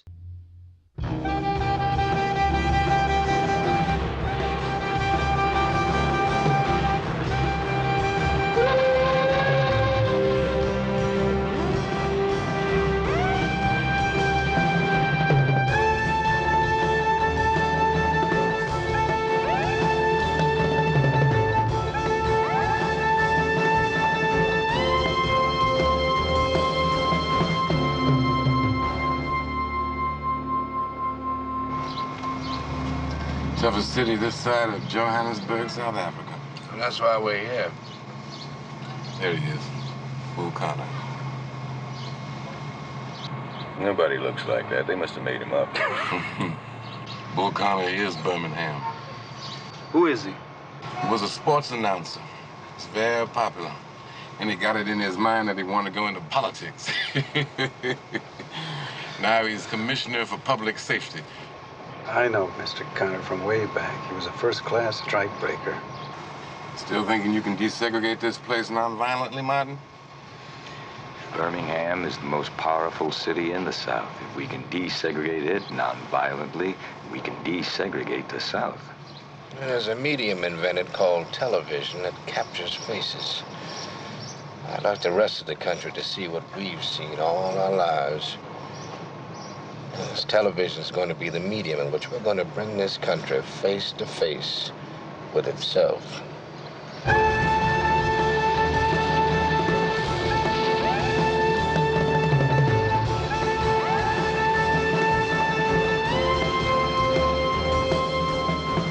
Hello, Dr. King. Hello. My brother, A.D., do you know where he is?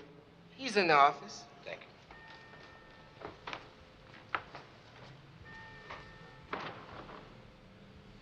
Thought you were going to meet me at the airport, A.D. What happened?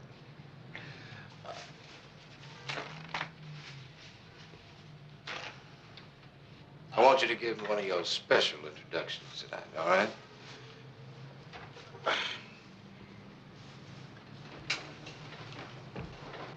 Now, don't make it too long. Last time you just went on and on. About 8 minutes would be about right. I can't do it. I can't do it. I ain't up to it. What do you mean you're not up to it? You're a wonderful speaker. You're lovable. That's what you are. You're lovable. And you know why? Because you make people feel important. They asking me to resign. Nobody's going to ask you to resign because you're going to be brilliant tonight. Martin Luther King has become a famous man, but to me, he's still my brother Mike. I opened one of the letters that came to our house today, and it said, "This is not a threat, but a promise. Your head will be blown off." But Mike got a hard head. Now, I remember a time when Mike was leaning against an upstairs banister. He plunged headfirst into the floor. It must have been 20 feet from the top of the banisters. I said it must have been 20 feet from the top of the banisters, right on his head. But nothing broken, nothing scratched. Then he was riding a bike, and a car hit the bike and hurled ML into the sidewalk. I mean, he flew over the handlebars into the ground. He flew over the handlebars into the ground. Still all right. Then I remember a time when we were playing baseball. Now, Mike was the bat catcher, and like my bat slipped out of my hands and hit Mike on the head. Wow. I bent over Mike, I said, "Mike, are you all right?" And the first thing Mike said when he opened his eyes was, "You out, you missed on your third strike."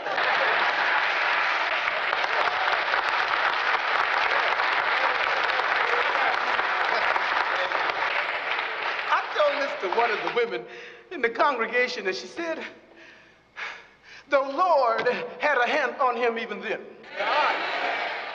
She said he was saving him for us.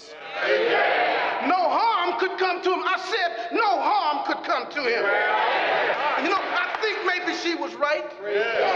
I just think maybe she was right. Maybe he gave Mike a hard head for that purpose. My brother, Martin Luther King.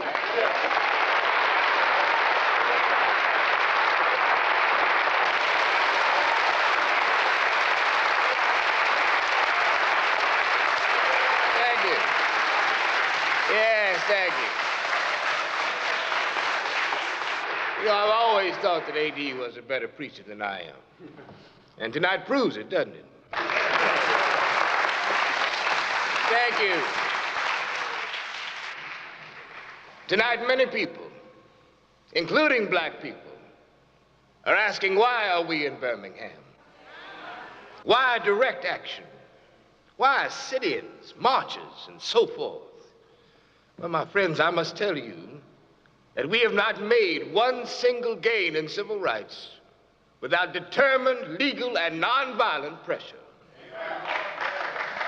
Lamentably, it is an historical fact that privileged groups seldom give up their privileges voluntarily.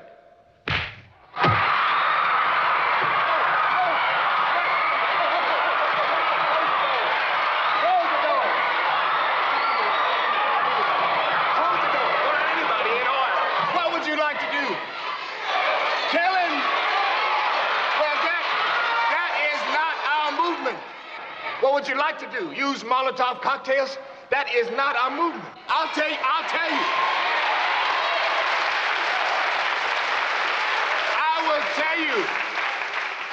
I'll tell you what our movement is.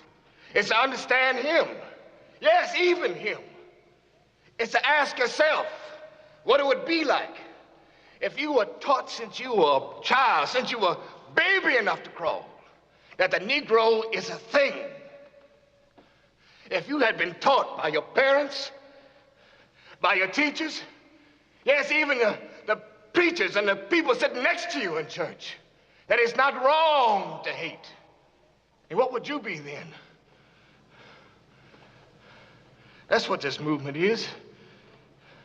It's to reveal these people to themselves.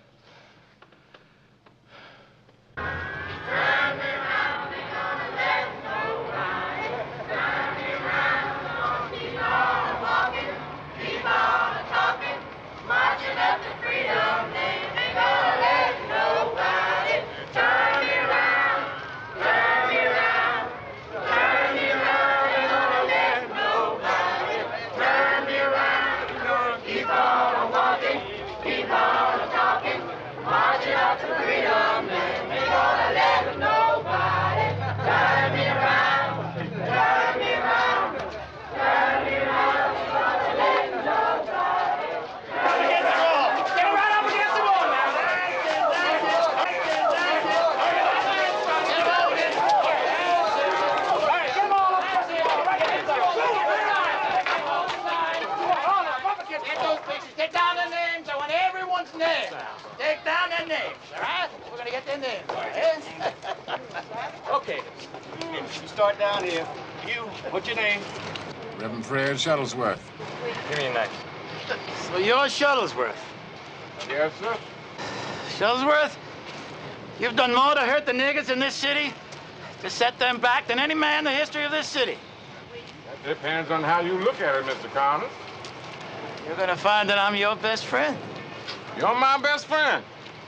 That's a surprise. What are you up to now? We're going to shut down Birmingham. We're going to integrate it.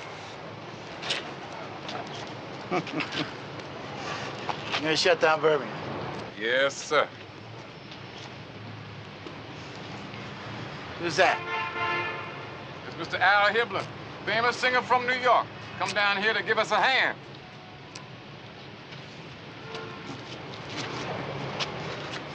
Famous singer? Yes, sir. Shuttlesworth, I've got an injunction here from Judge Jenkins, banning all demonstrations. I'm asking you to disband. We can't do that. Why not? You're going to shut Birmingham down. Get the wagon. Get him in the wagon. Get them all in the wagon. What's that?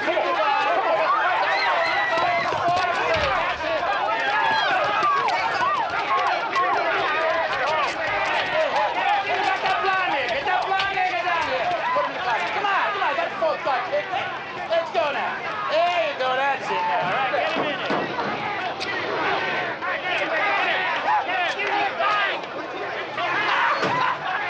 What about that, huh? You down here cause trouble, huh? You drive me nice, huh?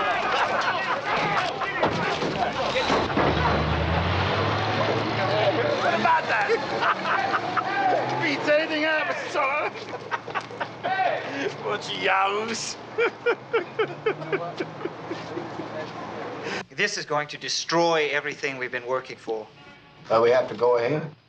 It isn't the time. Oh, I know. It's never the time. If you wait a few months. We waited long enough. We can't stop now.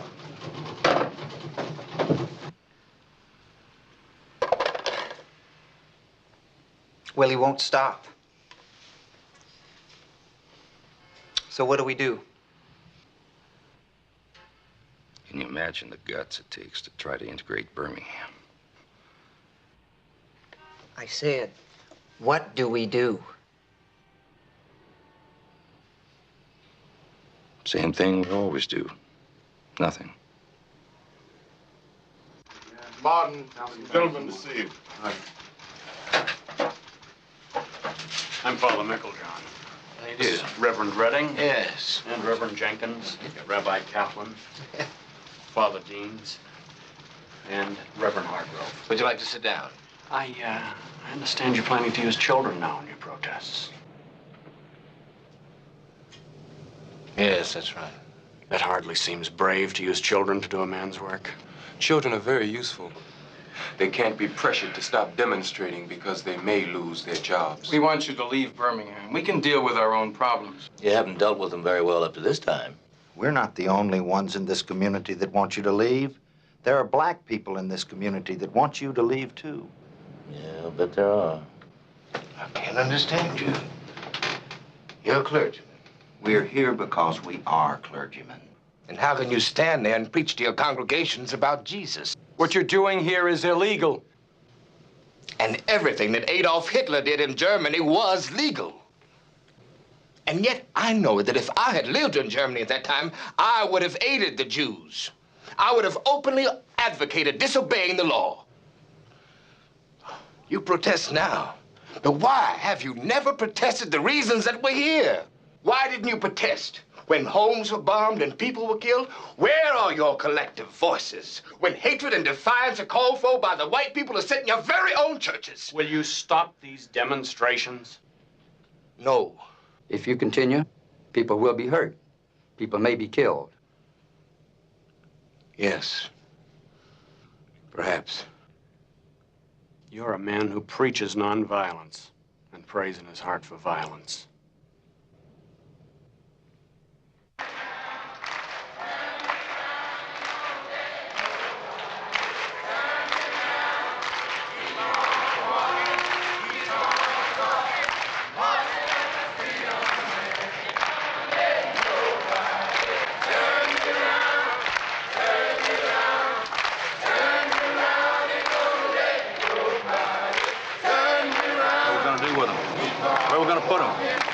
Bessemer jail full, the field jail full. Put him in the fairground. But after this, I don't think we'll have any.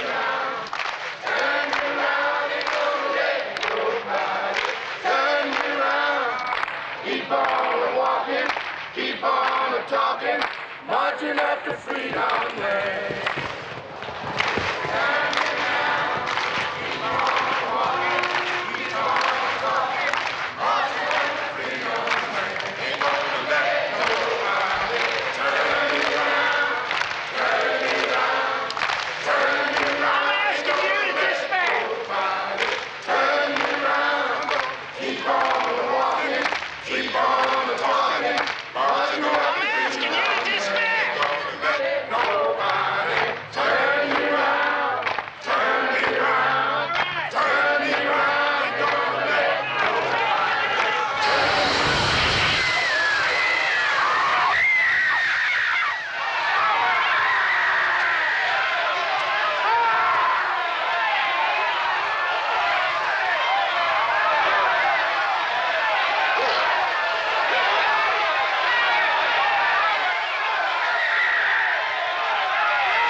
You're sure looking good, Bo.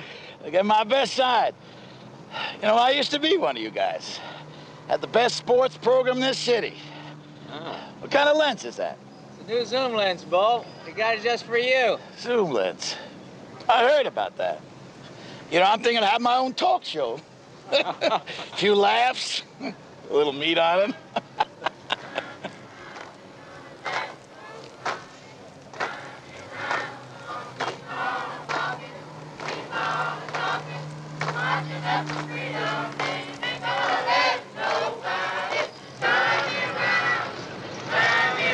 God, it's kids this time.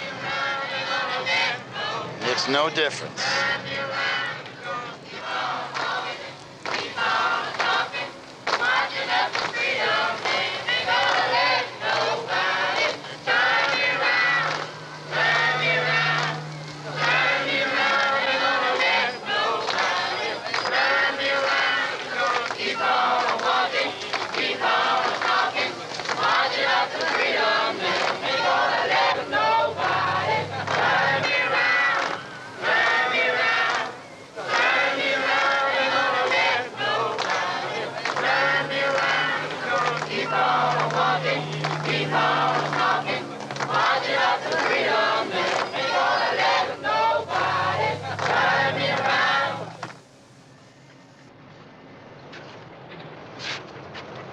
What do you want? Feed him.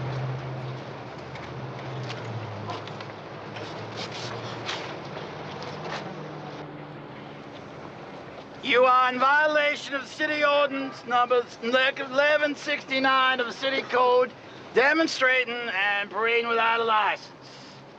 Now, just go back. Just go back now. No, go back. Go back now.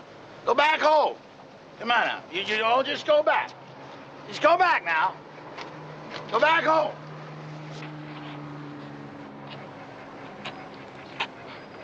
Turn them on.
I can't believe my eyes.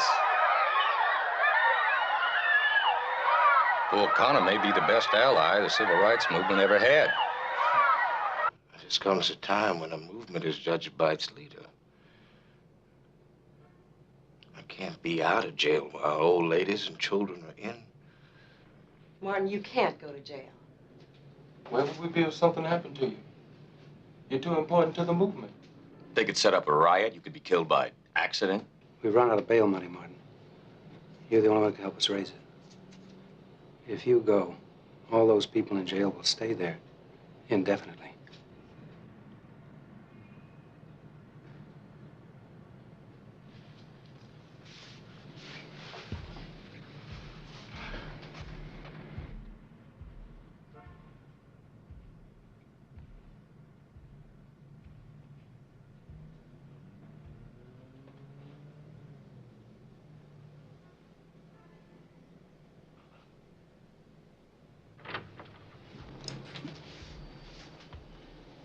Martin?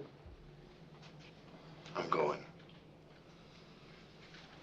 I don't know what's going to happen to those 300 people in jail, but there are 20 million people in this country watching us.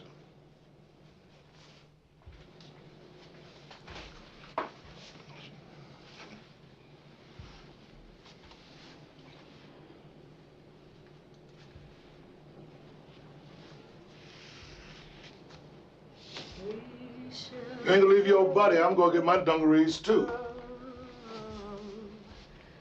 We shall overcome. We shall overcome someday.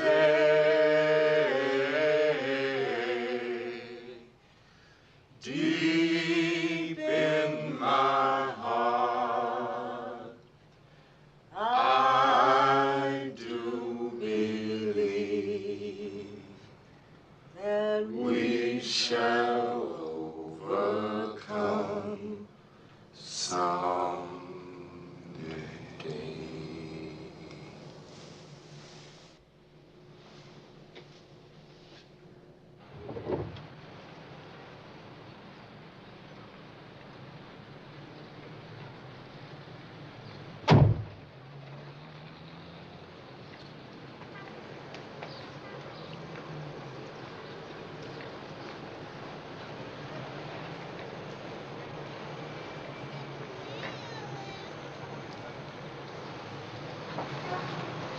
God bless you, Dr. King.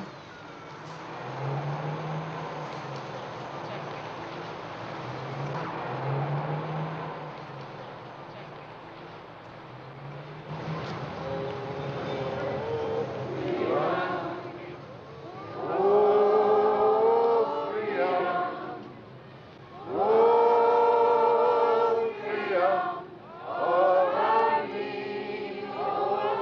me, and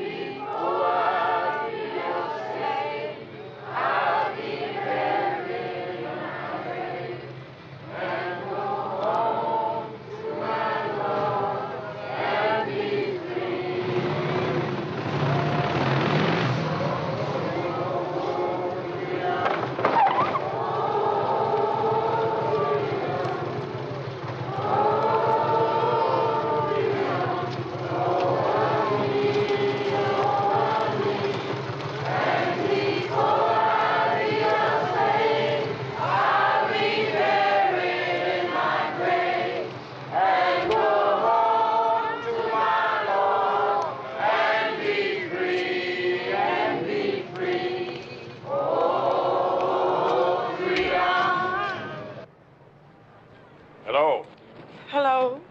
You hear anything? Nothing. Nothing at all.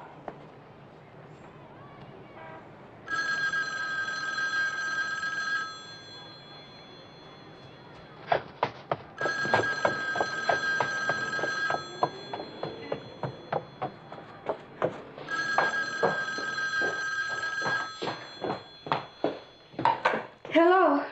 Hello, Mrs. King. This is Robert Kennedy. Yes. Yes, I know you tried to get in touch with the president, but he's not available right now. Is there anything I can do?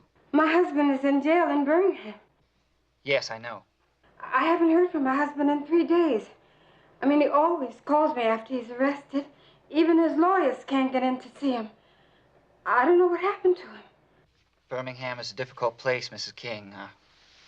We're doing everything we can.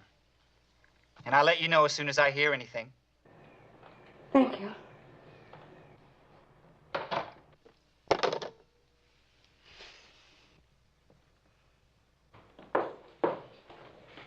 I guess what they say about Jack Kennedy is true.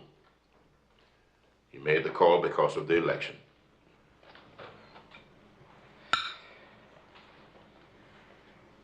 Where's Yogi? Oh, no, it's all right. No, it isn't all right. You're good enough to come down here and cook us a meal, and she's on the telephone. It's getting to be a disease. Mommy, there's a woman on the phone. Hello? Mrs. King? Yes? The president is on the phone. Oh, yes. How are you, Mrs. King? I understand you talked to my brother yesterday. Yes. Sorry I couldn't call you personally. I was with my father. He's ill. Oh, I'm sorry. I'm so sorry. You might be interested to know that the Justice Department was called in last night. They talked to your husband. He's all right. Oh, thank you. We'll be keeping on top of the situation. If you get worried again, feel free to call the Attorney General or Mr. Salinger. They know where to reach me. Thank you. You know where to reach me now, don't you? Yes. Thank you. Thank you so very much. You have got to get up and get out of here. All of you. Now, come on. Come on, get up and move. Come on. Come on. Get up and get out of here now.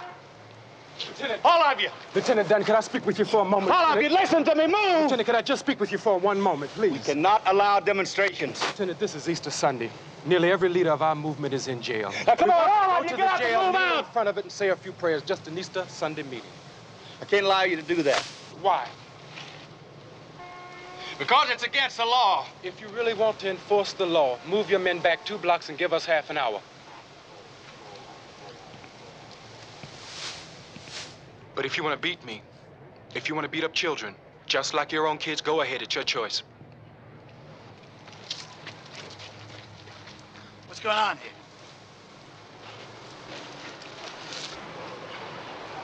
What's going on here? They just want to go over by the jail and pray. Disperse them. Disperse them. Disperse them. Come on, get up. Come on, get up. Get up. Come on, get out of here. Come on, get up. Get out of here. Get out of here. Turn on the hose. Turn on the hose. Turn it on. Turn it on. Turn it on.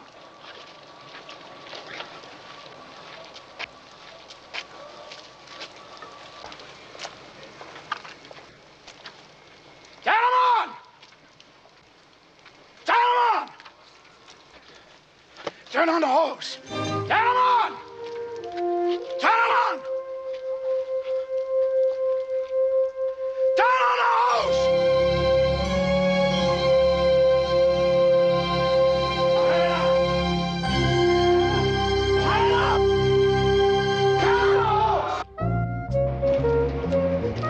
Martin Luther King had come to Birmingham with a few hundred people. He He had raised an army of thousands. He had filled the jails the way Gandhi had in India. The department stores were empty. The effectiveness of the work in the steel plants was sharply curtailed because of the division among the men. Martin Luther King had desegregated the toughest town in the South. But Birmingham wasn't the end. Hundreds, then thousands of other cities in the South desegregated because of Birmingham. Birmingham became the Bunker Hill of the movement.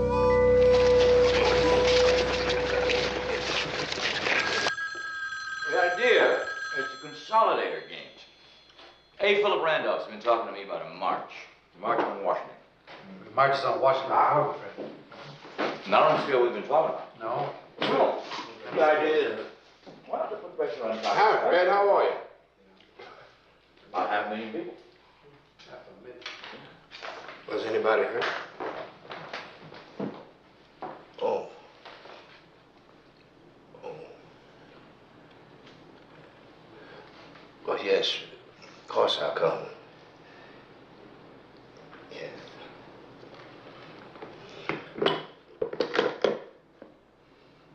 But I'll find out what time the next plane leaves for Birmingham.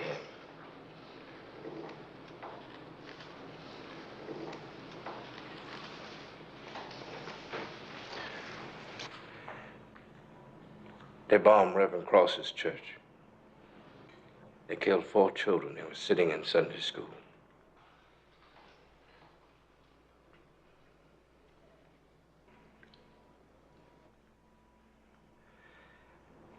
What are we doing?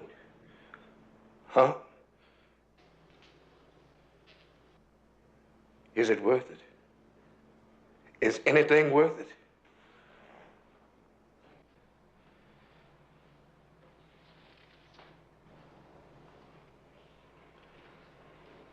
Am I a monster?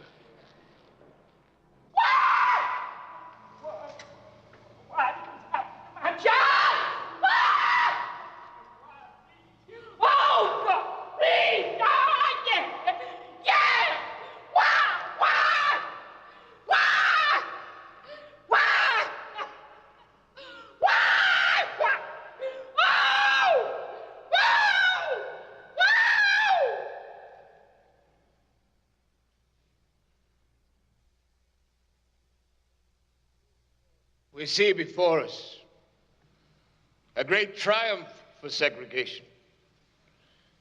The murder of 4 little girls while they were studying at Sunday school.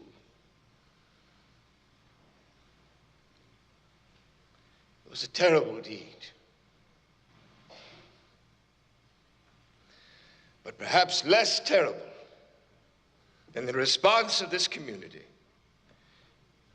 I suppose it was too much to ask that it be officially said that the murder of children is wrong.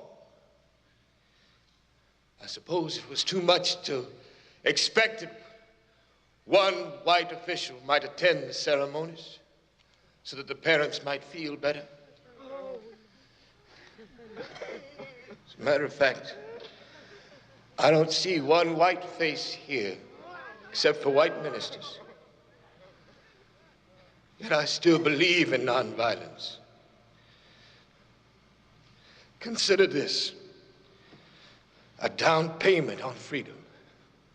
History has proved again and again that unmerited suffering is redemptive. And perhaps the innocent blood of these little girls might prove to be the redemptive force to bring light to this dark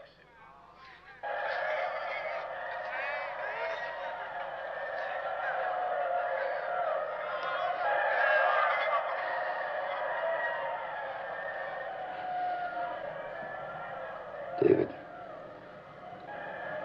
I want to speak on television tomorrow night. I want to go on record. If you make this speech, your chances of being reelected are nil. I know you were moved by King's speech. Somebody has to use the moral power of this office to say that segregation is wrong. Is that such a brave thing to do? Yes. There have been some brave men in that chair, but they've all been very clever and very careful how they reacted in regard to this issue. Maybe that's the trouble. Maybe we've all been too clever. It ought to be possible for American students of any color to attend any public institutions without having to be backed up by troops. And it ought to be possible for American citizens of any color to register to vote in a free election without fear of reprisal. But such is not the case.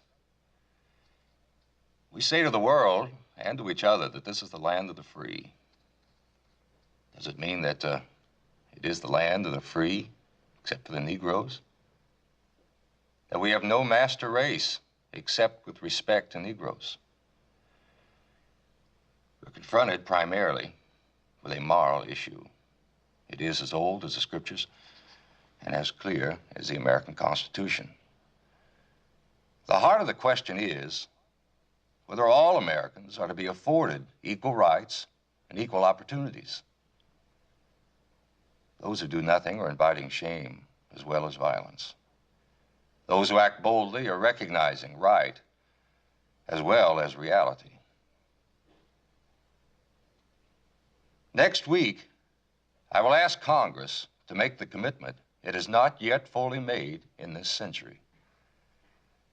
The commitment to the proposition that race has no place in American life or law. J. Edgar Hoover was one of the greatest investigators and administrators this country has ever known. But he was 68 years old.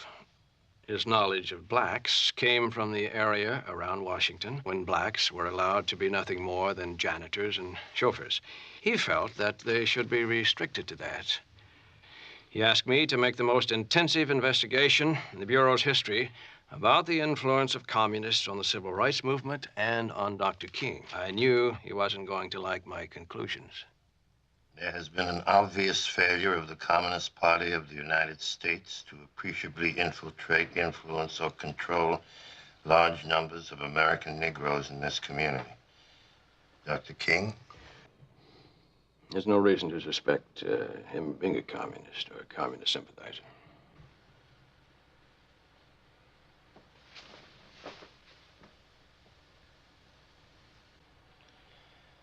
This memo reminds me vividly of those I received when Castro took over Cuba.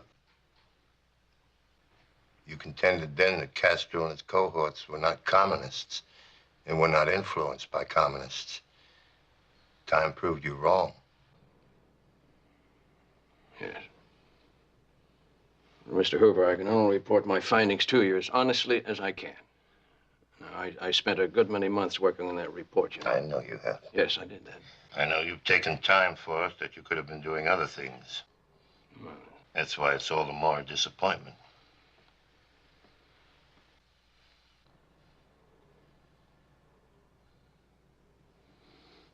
Well, I can't help it if those are the conclusions that I honestly reached.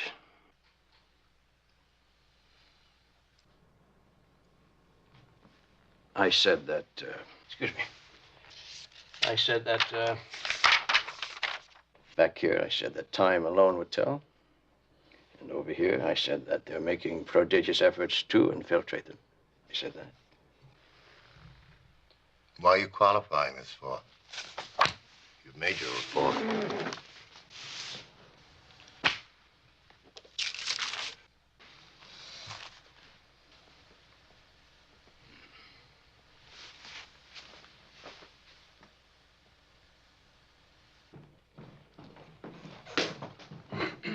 Good morning.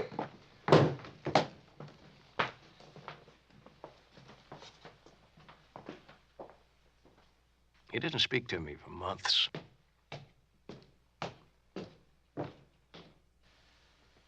To be in trouble with Hoover was a serious matter. He was capable of firing a whole department.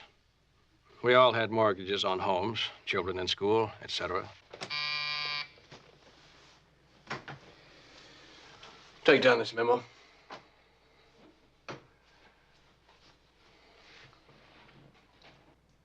We regret greatly that the memo did not live up to what the director has a right to expect from us. from our analysis. But now, we're stressing the urgent need for imaginative and aggressive tactics to be utilized through our counterintelligence program to attempt to neutralize or disrupt the party's activities in the Negro field. We must mark King now, if we have not already done so, as the most dangerous Negro to the future of this nation. From the standpoint of communism, the Negro, and national security. I can't understand how you can so agilely switch your thinking. Now you want to load down the field with more coverage, in spite of your past evaluation. I don't intend to waste time and money until you can make up your minds what the situation really is.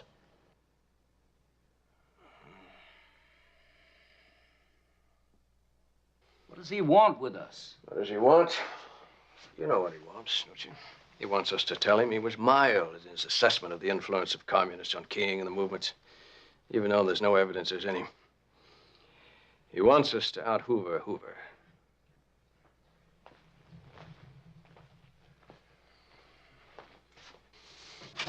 Find out if there's any possibility of using Mrs. King.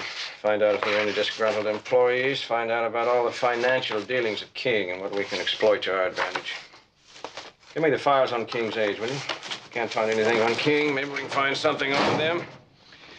That's what Hoover wants. People later asked me whether I thought what we were doing was illegal, unethical, or immoral. The matter of legality, morals, or ethics was never raised by myself or anyone else.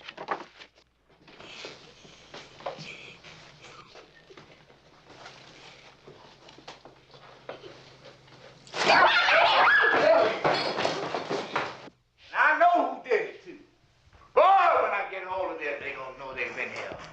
Now, where are the devils? I'm gonna shake the serpent out of them. Now, where are you? Yogi? Marty? I know Yogi Pokey wouldn't do that to whole daddy. Marty! Marty! No, Yogi! Yogi! Yogi! Yogi! Yogi! Yogi! Yogi! Yogi! Yogi! You're not really frightened of me, are you? It's all right. It's all right. Why did you cry with your father today, Marty? They tease me because of him. They say, your father's a jailbird.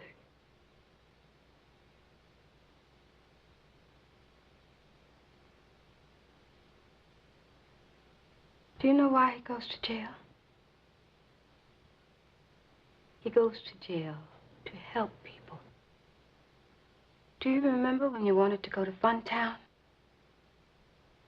Remember how you felt when we told you you couldn't go because you were black? Your father couldn't sleep all night. He had to go to Birmingham the next day, and he said, tell him that it isn't because he's not as good as anybody else. Tell him that he'll be able to go someday. So you gotta help him, Marty, because he doesn't like going to jail. He's as frightened of it as anybody else, and he's alone. He's very much alone. I want to thank you for what was said. It had never been said before. Thank you, but I'm concerned about this march. We want a civil rights bill, not a television spectacular. Supposing there's an incident. There won't be an incident. I know those fellas on the hill. I spent a good many years with them. Now, you don't want them to say, yes, I am for the bill, but I'll be damned if I'll vote for it at the point of a gun. If they don't want to vote for it, they'll find a reason not to, won't they? It isn't the time. You know, I've never been engaged in any direct action movement that didn't seem ill-timed. You know, some people thought that Birmingham was ill-timed. Including the Attorney General. Yes. If you want to hold the march, there's nothing we can do to stop you. Robert wants to talk to you about something. Certainly.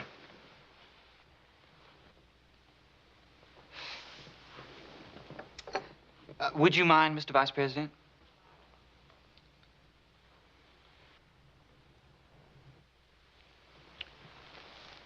Dr. King?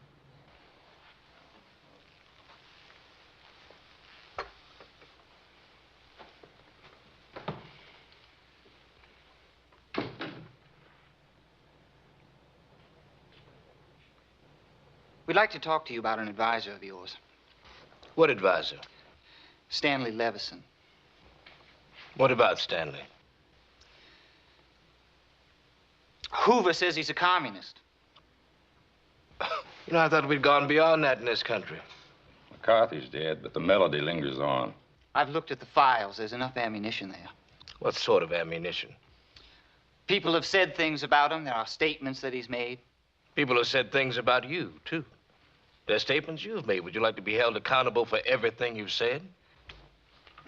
I'm a pragmatist. I'm telling you these things can be used, and they can be used effectively. Now, you'll have to dismiss Levison. It isn't as easy as that. He's a valuable man to the movement. And in addition, he is a friend of mine.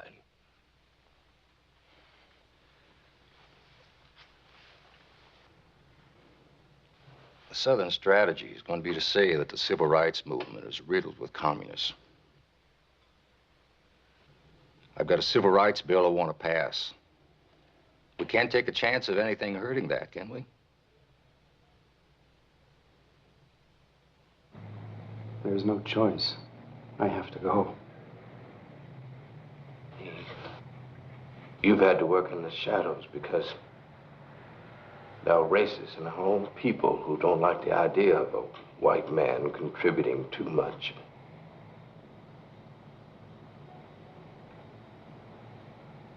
Stanley, I owe you so much. Remember when they tried to frame me on taxes? You said it isn't up to you to defend yourself. It's up to us to defend you. It'll be you against the state of Alabama, but the people will believe you. Oh, it doesn't matter now. Does it? Nothing must be allowed to hurt the movement.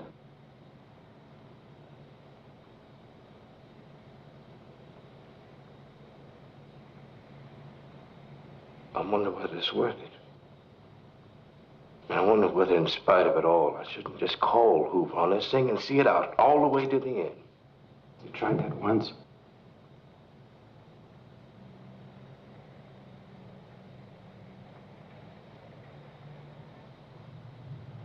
He gets a better press than you.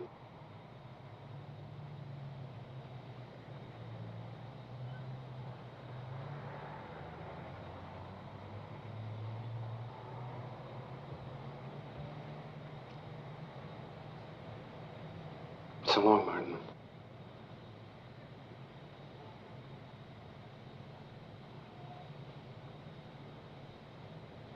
It's been the most inspiring experience of my life.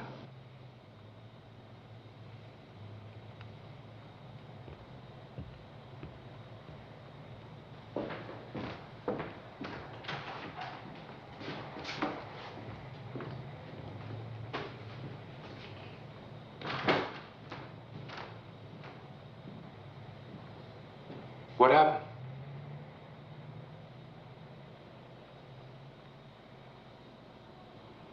Stanley's leaving the movement. I talked to the Attorney General's office. He has no evidence. It's a downright lie. Stanley's not a communist, never has been. We need that bill. And we can't take a chance on anything hurting. We need that bill, but I wonder, is anything worth doing this to Stanley?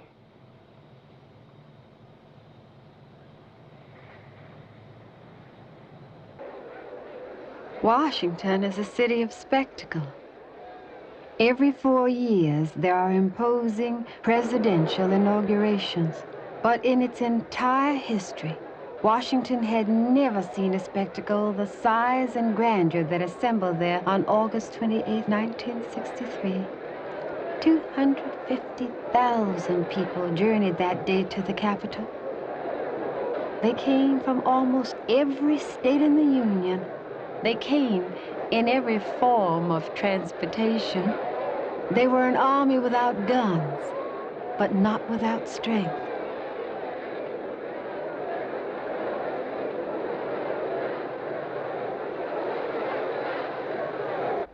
I say to you today, my friends, that even though we face difficulties today and tomorrow, I still have a dream. I have a dream that one day this nation will rise up and live out the true meaning of its creed. We hold these truths to be self-evident, that all men are created equal. I have a dream that one day, on the red hills of Georgia, the sons of former slaves and the sons of former slave owners will be able to sit down together at the table of brotherhood. I have a dream that one day, even the state of Mississippi, a state sweltering with the heat of oppression, sweltering with the heat of injustice, will be transformed into an oasis of freedom and justice. I have a dream that my 4 little children will one day live in a nation where they will not be judged by the color of their skin, but by the content of their character. I have a dream today. And when we let freedom ring, black men and white men, Jews and Gentiles, Protestants and Catholics will be able to join hands and sing the words of that old Negro spiritual, free at last, free at last. Thank God Almighty, we're free at last. Yo, she's gonna make a comeback. Are you turning that living room into a handball court again? Corey, we don't have no place else to play. Now, we're not gonna break none of your things. All right, sure, Sam, go ahead. It's all right, Yogi. Oh! Martin? Nothing, fairly just stumble a little bit, that's all. Martin, would you come here a minute, please?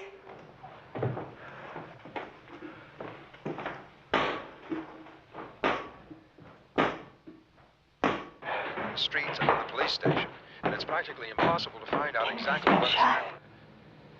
Here is a flash from Dallas. 2 priests who were with President Kennedy say he is dead of bullet wounds suffered in the assassination attempt today. I repeat, with the greatest regret, this flash, 2 priests who were with President Kennedy say he has died of bullet wounds.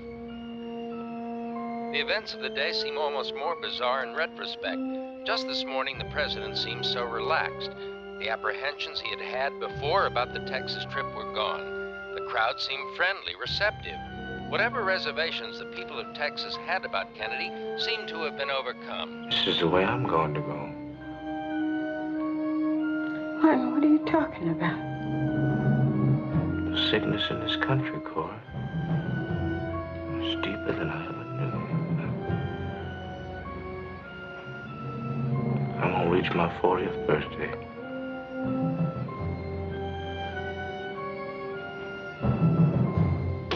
Dr. King, I am delighted to see you. Well, thank you, Mr. President. Won't you sit down? Thank you.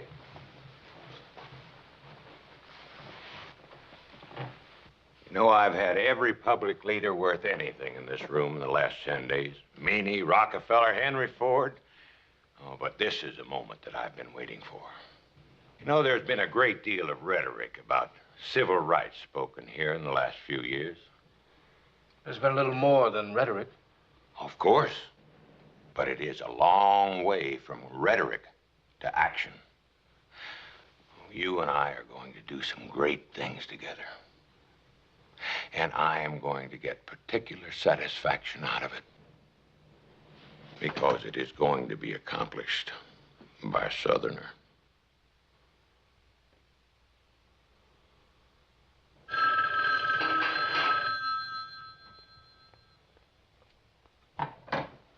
Hello? Hello, is this Mrs. King? Yes? This is Ned Ramsey from the Associated Press. We've just received word from Norway that your husband has been given the Nobel Peace Prize for 1964. Is it possible for us to talk to Dr. King? Well, he's in hospital right now. I hope nothing's wrong. Just fatigue, that's all. You must be very proud of him. Well, yes. Yes, I am. Can I call back for a comment? Yes, yes, of course.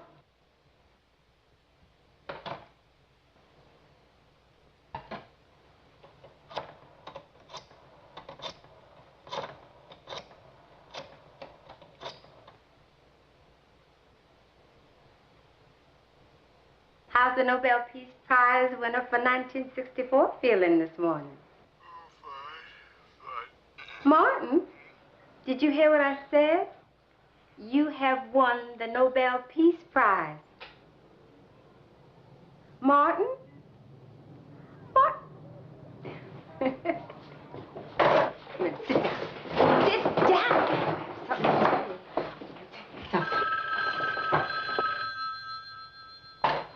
Hello? Corey, Yes? Corey, did you just call me? Yes, I did. I thought I was dreaming. Are you sure it's not a hoax? No, it's not a hoax, Martin. Do you know what it says? It says that they're wrong and you're right, Martin. That's what it says.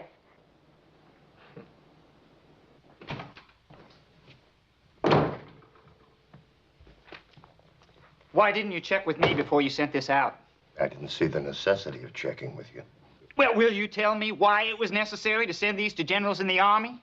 To Adlai Stevenson? To Vice President Humphrey? To Rockefeller? To President Johnson? And to Bill Moyers? It was my judgment that they needed to have it. Needed to have it. They needed to have this character assassination, this compendium of scurrilous gossip and hearsay? Why? It's good for them to know who they're dealing with when the crisis comes. Yes, what crisis? The black insurrection.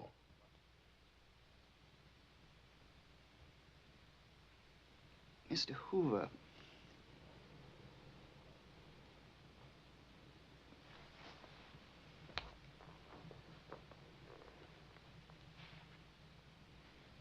Mr. Hoover, I know that you've done a great deal of service for this country, but I think that for any man to have as much power for as long as you have is not only wrong, but it's dangerous. It's terribly dangerous. Now, I want back every copy of this so-called monograph. It's already gone out. I am ordering you to get them back! And I believe I'm your superior. No attorney general has ever said that to me before. No president has ever said that before. I appreciate the high moral tone of your tenure, Mr. Kennedy. Except that you authorized wiretaps on your friend, Dr. King, yourself. I have it in your own handwriting. Yes. Yes, I did. And I was wrong to have authorized them. I thought that my brother was getting mixed up with Dr. King in the public mind. I thought that if Dr. King were discredited, then my brother would be discredited. But my brother is no longer alive, Mr. Hoover. And I have nothing to protect now. So besides getting back every copy of these monographs, I want a letter from each of the people stating that they never read it. And I want it in writing. Is that clear?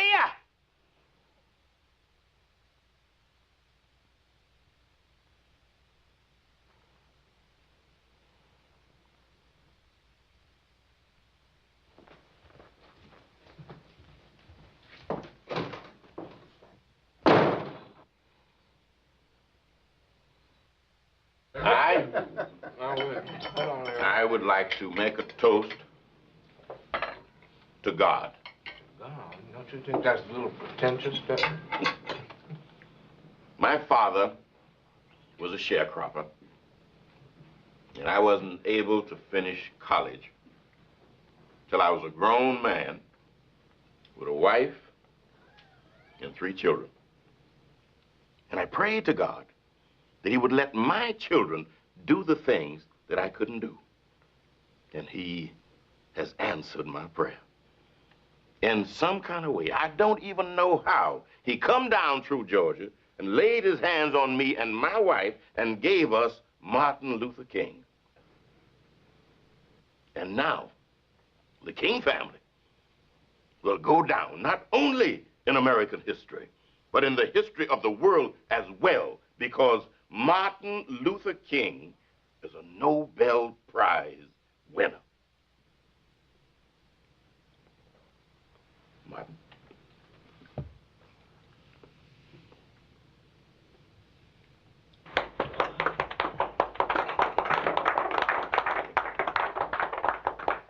I want to tell a story about myself. One that I'm ashamed of. It's about, I believe it was the first time Martin spoke publicly. It was for high school debate. Martin worked so hard for it. He spoke so well. Everyone attending was so sure he'd won. But the other boy was white. Martin was black. So of course the white boy won. I never saw Martin so disappointed.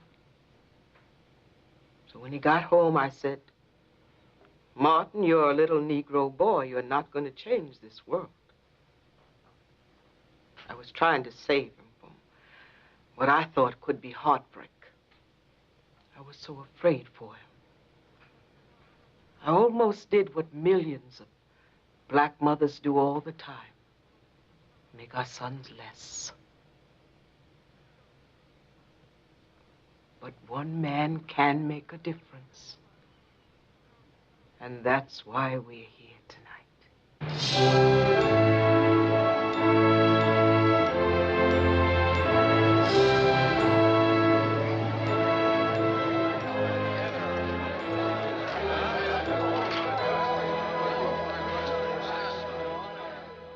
Modern man has built gigantic bridges to span the seas and gargantuan buildings to kiss the skies.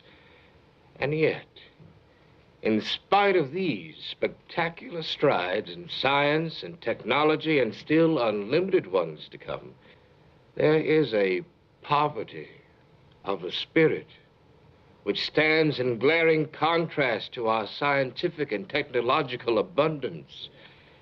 We have learned to fly the air like birds and swim the sea like fish, but we have not learned the simple art of living together as brothers.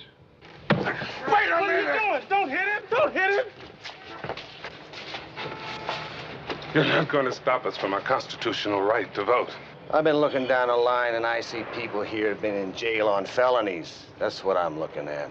Many of those who have felony actions against them.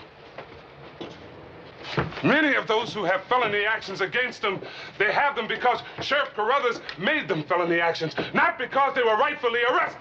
Ah, wait! You don't have to beat him! Wait a minute! What are you doing? Don't hit him! Don't hit him! You don't have to beat him! On your arrest us! We come here to register to vote! Arrest us if we're wrong. Arrest us if we're wrong. We have a right to register to vote. I graduated from a university in the state. We're going, we're leaving. We're going, we're leaving. What you put this back for? May I come? Oh, thank you so much. Brilliant. Thank you. Thank you. For a great honor. Congratulations. Thank you. Pleasure. How many people get here for a demonstration? 30 to 40 at least. Well, that's good. We want to register. And then have lunch before the... Lord, form of humanity! Leave him alone. Are you all right? I got a hard head.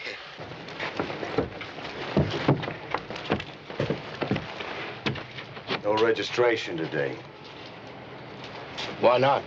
There are no registrars working today. Mm-hmm. Well, I would like to go in and see if the registrar is in the election office. Take my word for it. There's nobody in there.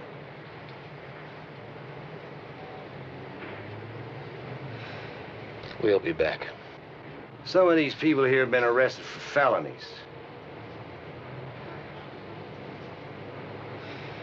Every person here is a citizen who has contributed to this community and has led a decent life and deserves the right to exercise his constitutional privilege. We're going to stop you from using that club in the shadows and make you do it in the glaring light of television. There's no registration today.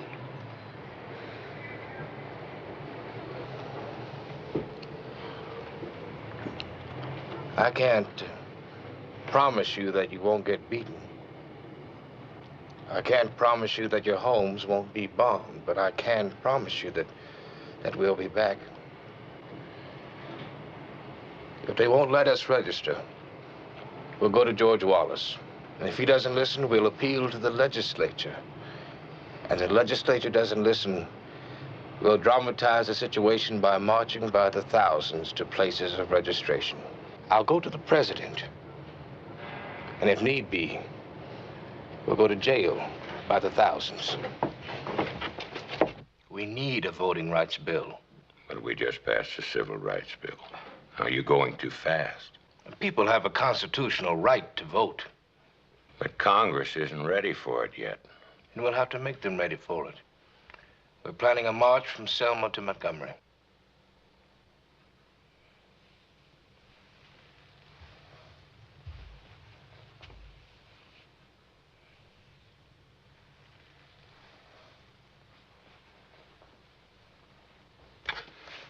All right.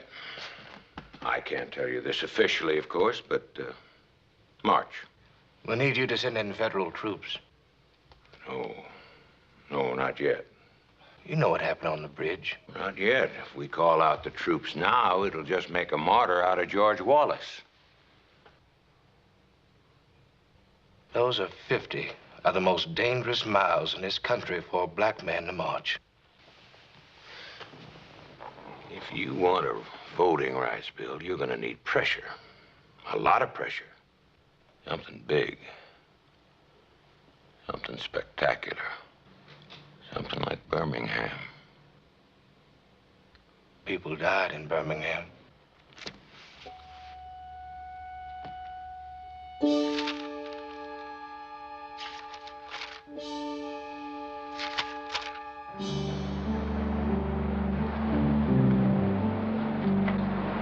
Where are we going to spend the night? Bailey's pasture. What about security? I've taken care of it. I want to see them. We've got to be sure that there are no snipers on the roof. We can get a clear view of those roofs from the alley, right over there.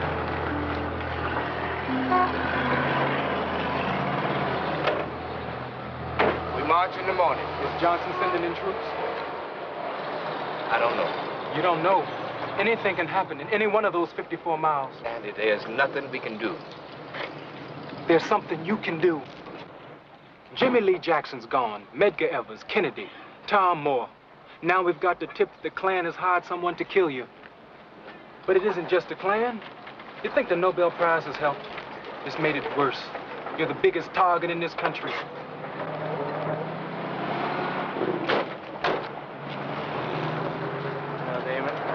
Well, Judge Johnson has given you permission to march 2 abreast, and only 50 of you.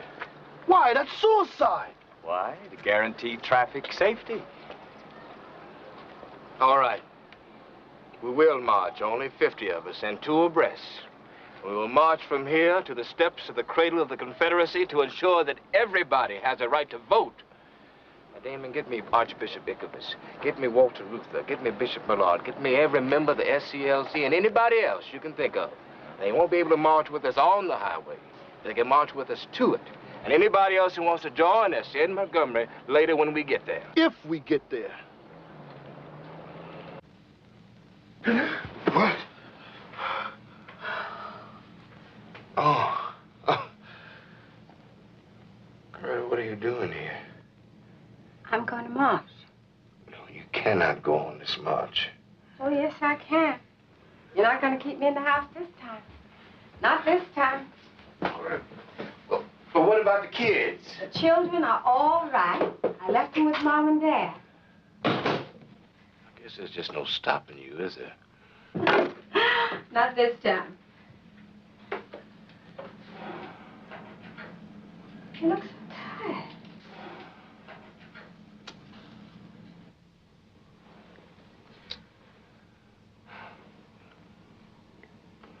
You know, I can't even smoke in front of anybody else. Julian Bond told me he was as shocked to see me smoking as if it was his own mother. I'm not a saint. I wish I were.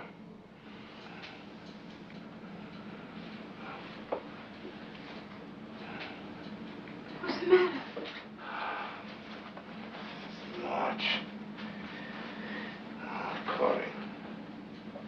You know, this is the most dangerous march we've ever been on. I know that somebody is going to die on these 54 miles. Why is it that we need a human sacrifice for every gain that we make? It is a dangerous march, Martin, but it's the most important one. It's 102 years since the Emancipation Proclamation.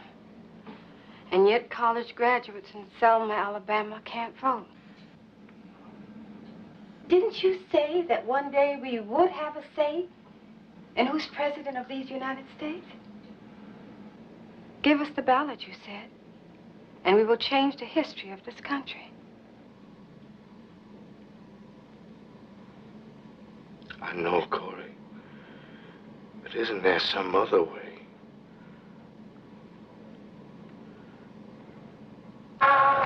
Turn me around, turn me around, ain't gonna let nobody turn me around, gonna keep on the walking, keep on the talking, walking up the freedom, ain't gonna let no sheriff turn me around, turn me around, turn me around, ain't gonna let no sheriff turn me around, ain't gonna keep on the walking, keep on the talking, walking up the freedom, ain't gonna let nobody turn me around, turn me around, turn me around, ain't gonna let no sheriff turn me around, ain't gonna keep on the walking, keep on the talking, walking up the freedom, We're gonna pick you up and lay you down. We'll squash you like a bug in a jungle bunny. We're gonna get you out of there. keep on the walking, keep on the talking, walking up the freedom, ain't gonna let nobody turn me around, turn me around, turn me around, ain't gonna let nobody turn me around, keep on the walking, keep on the talking, walking up the freedom, ain't gonna let no sheriff turn me around, turn me around, turn me around, ain't gonna let no sheriff turn me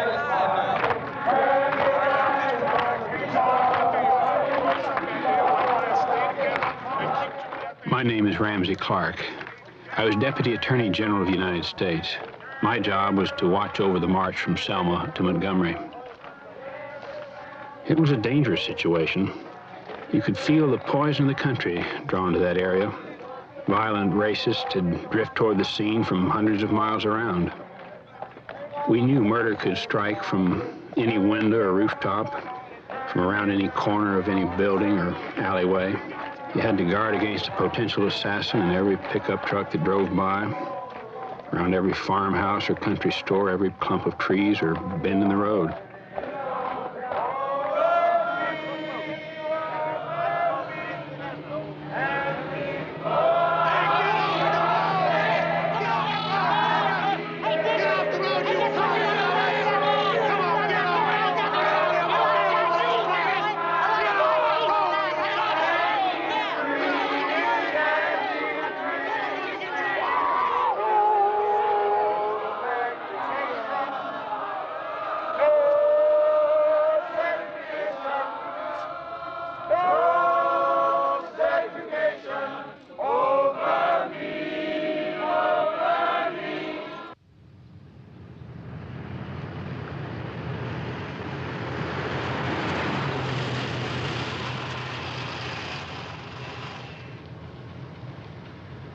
Put it up.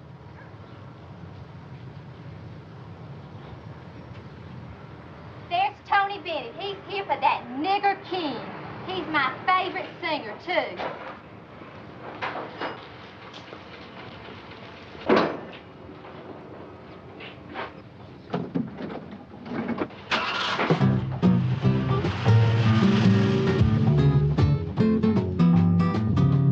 Just in time, I found you just in time. Before you came, my time was running low. I was lost, the losing dice were tossed. My bridges all were crossed, nowhere to go. Well, now you're here, now I know just where I'm going. No more doubt. I can't tell you how weird that was. Singing in the dark, not knowing what was out there. I looked out to see what I could see on that platform, and there was just his face looking at me, smiling as though we were on a Sunday school picnic. And out there were thousands of people just waiting to kill him if they could. And I concentrated on that face and sang to him. No more doubt or fear, I found my way. 'Cause love came just in time. I found you just in time. Then you changed my lonely life that lovely day. You changed my lonely life that lovely day.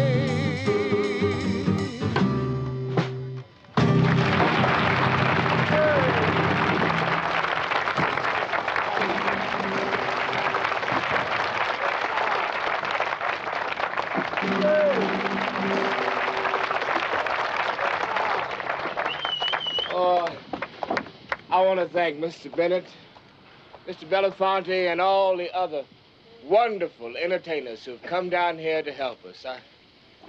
I wonder if they know how much it means to us and how much we appreciate it. Appreciate it. I've sung before royalty and movie stars and the White House since, but nothing ever meant as much to me as his saying that.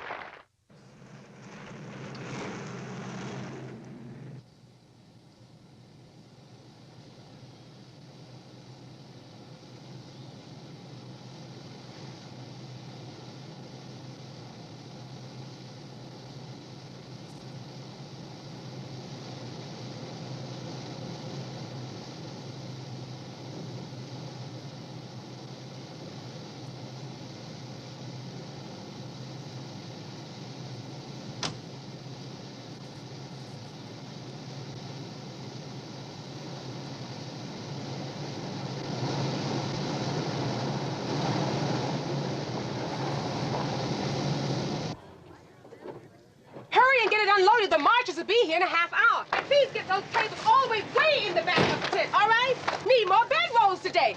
Well, we're gonna make it. Yeah, 9 miles to go. It's our last night camping out. I bet you'll miss it. Like hell I will. I've got all this food. Oh, good, good. I think the kids are starving. George, Harry, Ellie, food! Come on. I even brought tablecloths and napkins. Now we can dine in style. How many people you think will show up in Montgomery? I don't know. It's been like an insane asylum back at the office. Oh, what do we have there? Food, mustard greens, collard greens, ham hocks. No, it's just the same old canned junk. How many trips have you made today? It must be about 5 already. Where are you from? Detroit.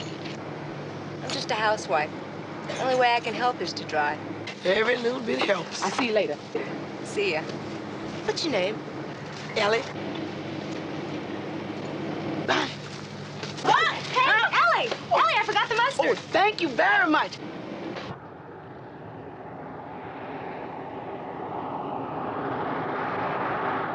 You a student? In a way, I want to be. I want to attend barber school over in Mobile. Barber school.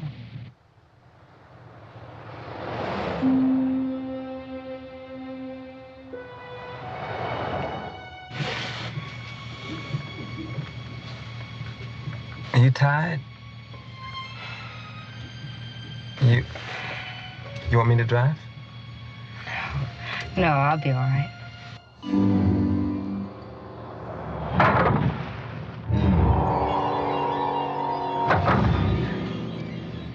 You must be crazy.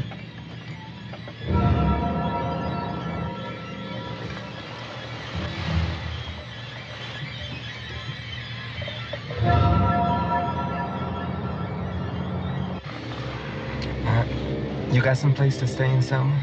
No, I was to make one more trip back. Unless I'm killed in the meantime.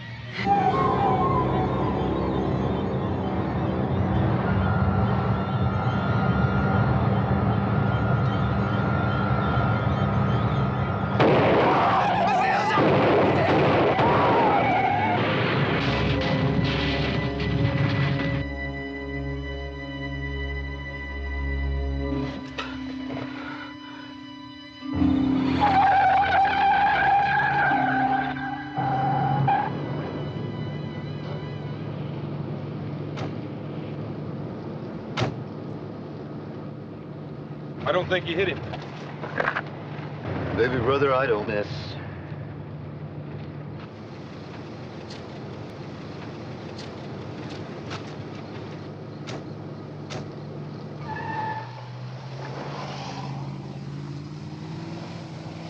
Hey! Hey! Hey! Help!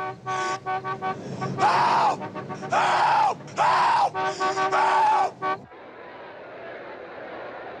The tensions at the end of this historic march from Selma to Montgomery have been heightened by the knowledge that it has cost the lives of 3 human beings. Jimmy Lee Jackson, Reverend James Reeb, and now Viola Liuzzo. Sheriff Jim Clark has said, "If you march, you do so over my dead body." And George Wallace has said, "They will not pass." The authorities have forbidden the demonstrators to set foot on the Capitol steps.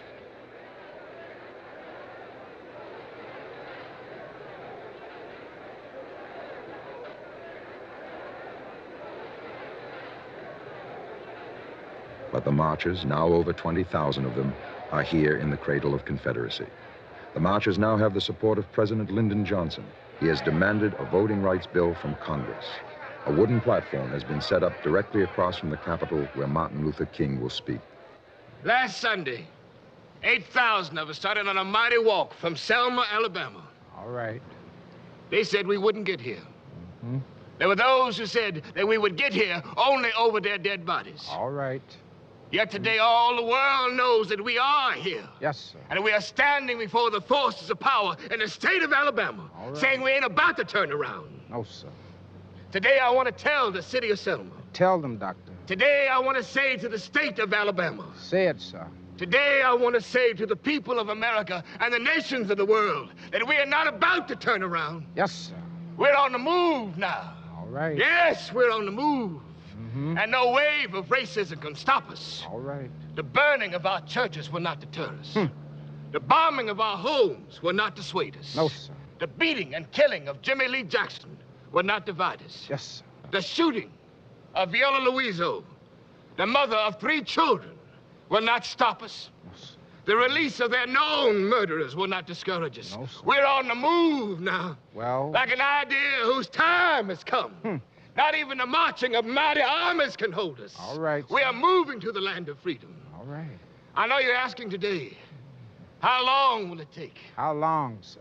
Somebody is asking how long Yes, sir. will prejudice blind the visions of men? How long, sir? Well, I come to say to you this afternoon that however difficult the moment, however frustrating the hour, it will not be long. All right, sir. Because truth crushed to earth Well. will rise again. Yes, sir. How long? How long? Not long. Yes, sir. Because no lie can live forever. Yes, sir. How long? How long? Not long. Well. Because you shall reap what you sow. Yes, sir. How long? How long? Not long. Yes, sir. Truth forever on the scaffold, wrong forever on the throne. Yet behind it in the dim unknown standeth God keeping watch above his own. Yes. How long? How long, Not sir? long.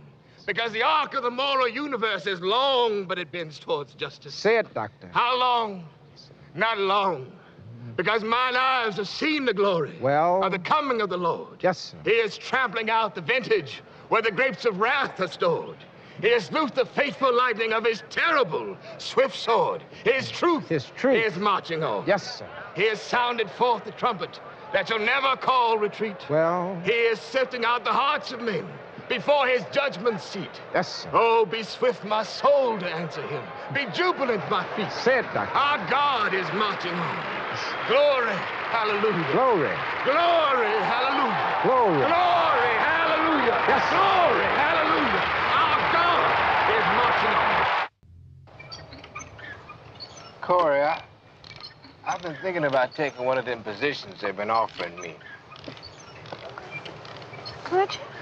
I don't know why I couldn't take off a couple of years anyway.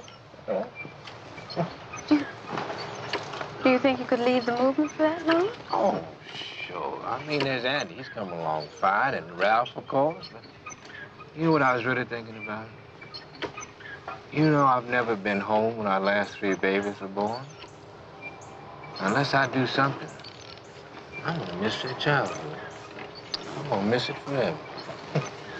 Put that thing out of my face. Now, Bernard, put it on Bunny, the birthday girl. Now, go on. He gonna break that camera. That costs too much money. Go on, take it. It's her party. Go on. Lord have mercy.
But Martin never was able to accept a position as pastor.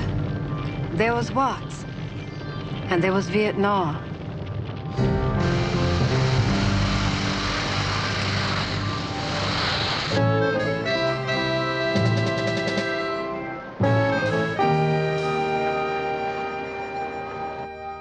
We want to welcome you.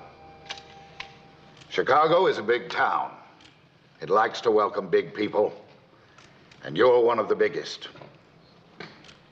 We welcome Martin Luther King, Nobel Prize winner, who fights for the betterment of America. All right-thinking people share his views. And we have a whole schedule for you. A march through the loop to the lakefront, an appearance on the Today Show. Dr. King didn't come here just to make appearances this time. He came here to talk about jobs and housing, schools.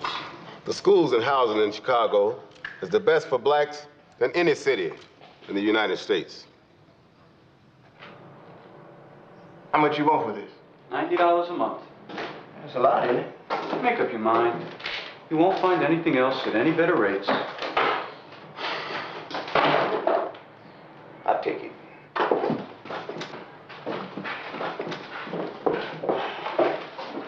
And this place pays $90 a month unfurnished. Mommy, it smells here. Yoki, we're going to live here for a while.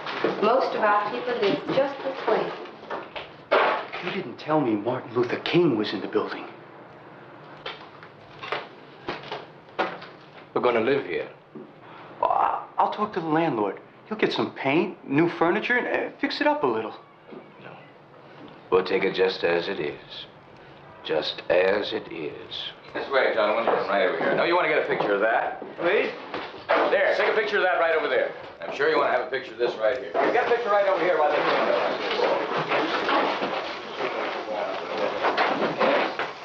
This is our new home. It's nice of you to visit me. I don't usually get such a distinguished visitor. And I'm here to ask you to stop telling our people to burn down their own neighborhoods. That's the last thing I'd do. They're finding the manhood out there. And I've watched you for a long time. What else do you have to offer besides hate? Hate is something to have. Don't you think it's about time our people had hate? What does it take them? It takes them to reality. It lets them know who the enemy is. So we're no better than they are. They hate, we hate. They use bombs, we use bombs. Who claimed we're any better? You're a racist.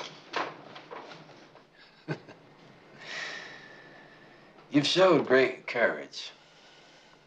You've done more to desegregate this country than any man who's ever lived. But you see, it didn't cost this country to integrate the lunch counters and buses and toilets. It didn't cost this country to guarantee the right to vote. But to end the poverty for black people in this country and give them a chance to catch up will cost billions and billions of dollars. And somehow I don't see that being done by appealing to their conscience. We'll find a way.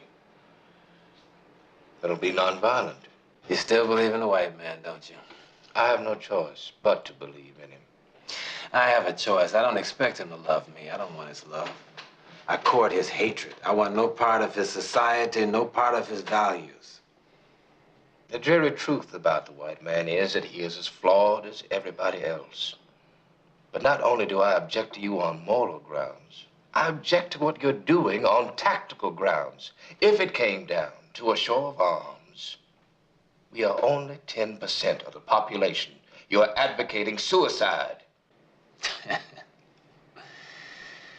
Maybe, but it's better than living like this. Oh, there is something else. There's nonviolent resistance. Are you still talking about Gandhi? You are not Gandhi. You're a middle-class Southern preacher's son. What I am isn't important. Why don't you use your charisma, your brilliance, to help our people live and not die?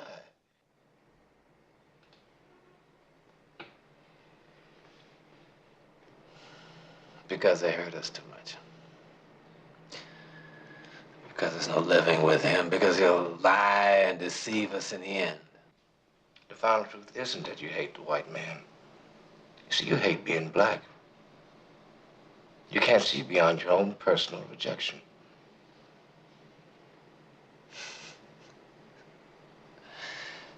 This country respects violence. Sometimes I think it's the only thing that it respects. You hold on to your position, you get discredited by your own people.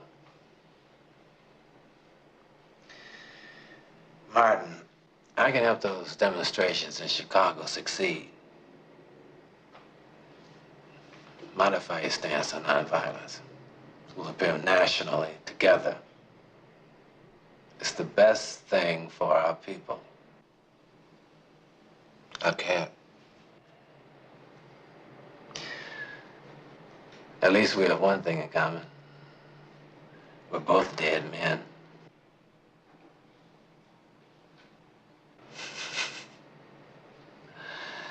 I love you.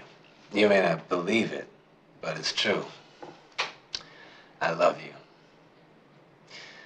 You're a glorious fool.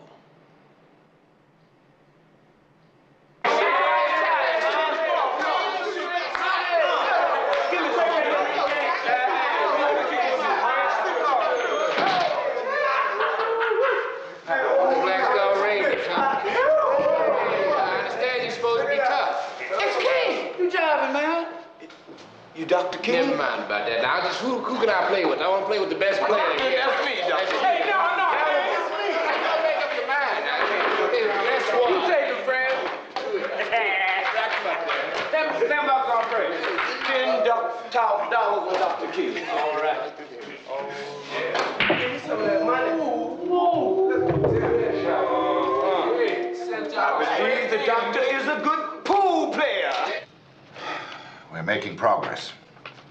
We've put on 70 new housing inspectors, and we've come up with a list of 125 housing violations. And we're going to prosecute those violators.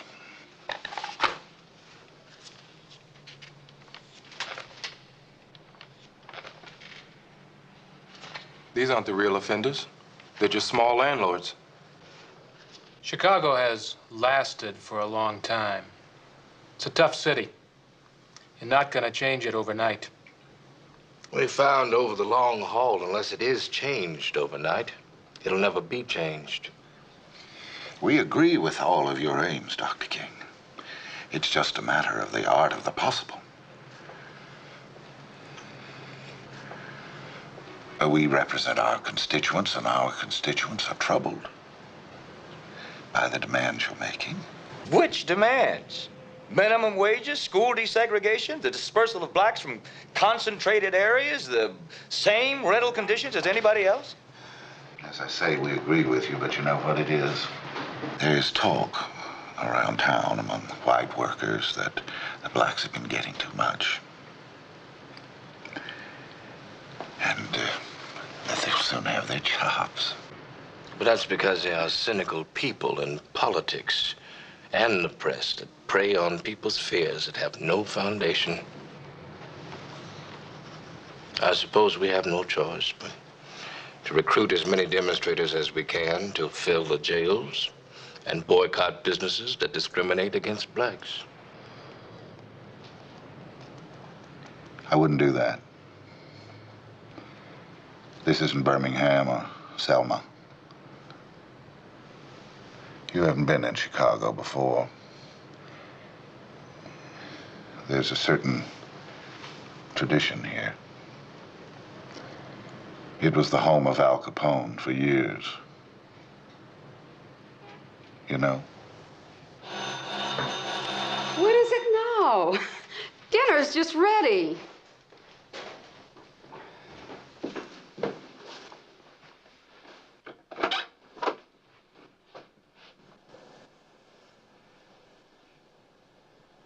May I come in? Of course.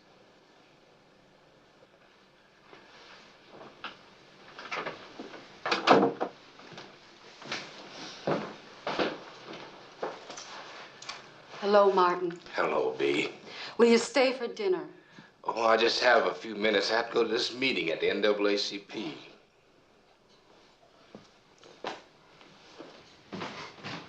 You better eat. You need your strength.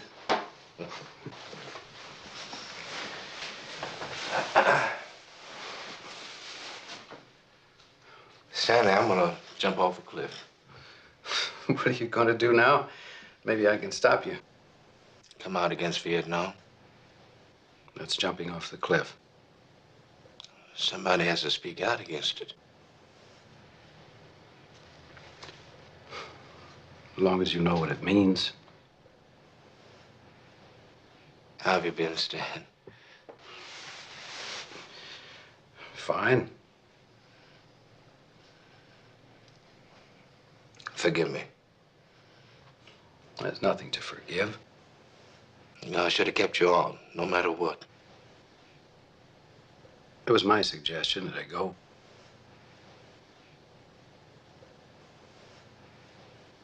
I need you. What about the FBI? I want you to be my friend again. I always was, Martin. Well, then let somebody try to make something out of it. Do you know what you are doing? Oh, we're just here for the weekend, Dad. Let's enjoy our dinner. But he's got to know what he's doing. A black man does not venture out and give advice on foreign policy. I've never thought of myself as just a black leader. Perhaps I should, but I can't. They can frame you. They can destroy you. Man, they've done so much already. Let him enjoy his dinner, King. I am frightened. I'm frightened. Do you know what you're doing? You're going to destroy the movement. Lyndon Johnson is the best friend Negroes has ever had. All he has to do is just hear you going to make a statement like that. Everything. Everything we've worked for this past 8 years, everything people have died for, will all go out the window for the sake of a gesture that will do no good. You can't fight with the most powerful man in the world and win.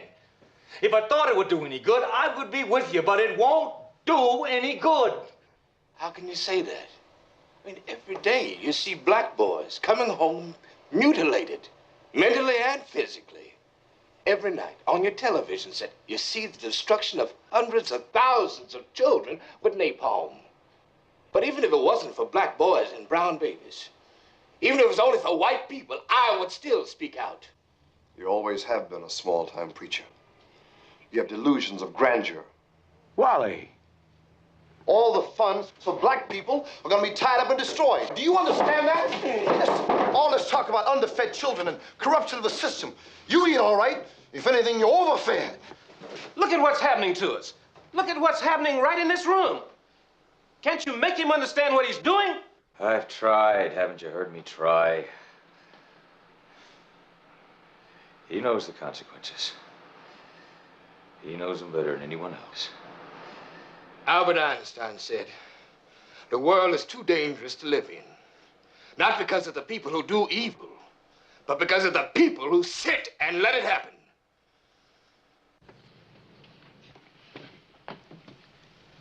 I've come out tonight to break my silence about the war in Vietnam. King, speaking out against the Vietnam War, allowed us to make our greatest efforts to take him off his pedestal. We were given the green light on every project that we had had on the back burner for years. The monographs that Robert Kennedy had recalled were circulated again. We gave copies of them to friendly newspapermen. People don't realize how many strong contacts we have on even the most so-called liberal newspapers. We forged letters in King's handwriting saying that the Southern Christian Leadership Conference was being investigated by the Internal Revenue Service for funds that were suspected of being misappropriated.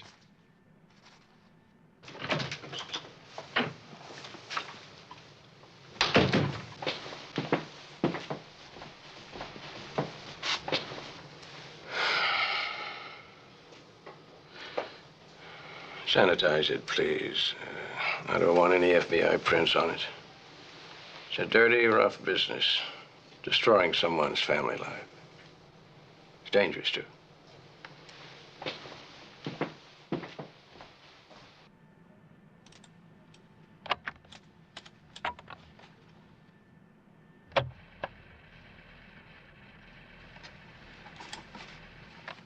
Mail it from Miami. What is it? You don't want to know what it is.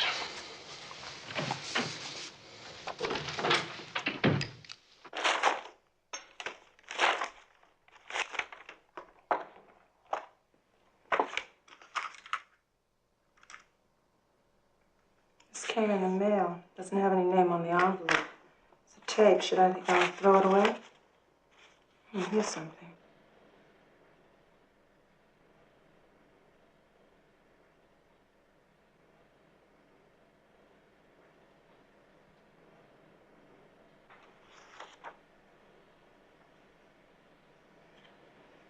What is it?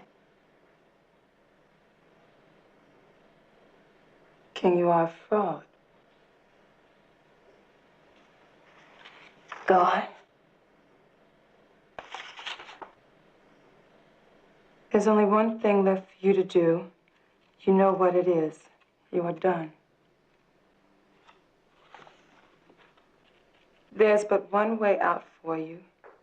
You better take it before your filthy, fraudulent self is bared to the nation.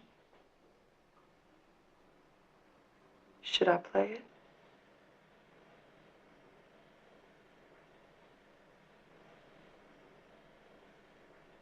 No. Where's Martin? I think he's at the office. Ask him to come in.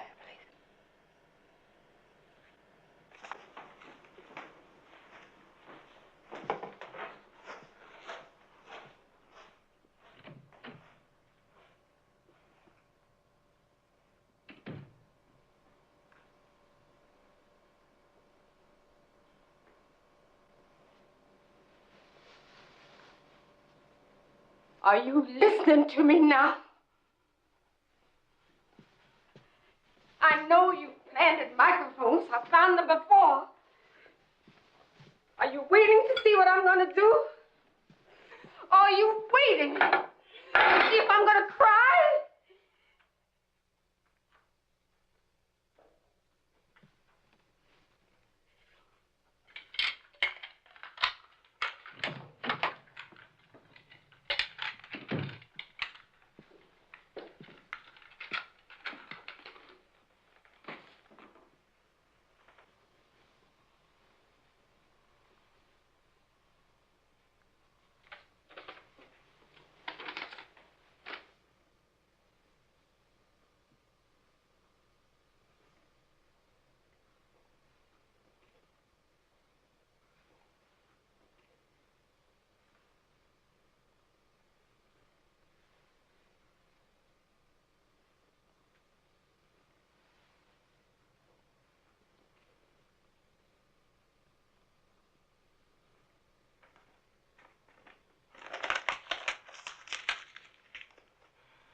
Have you played it? No. Then play it.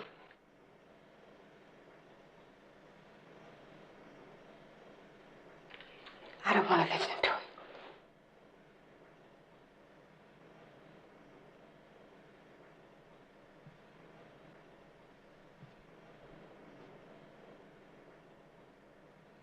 Corey, shall I tell you the truth about the rumors?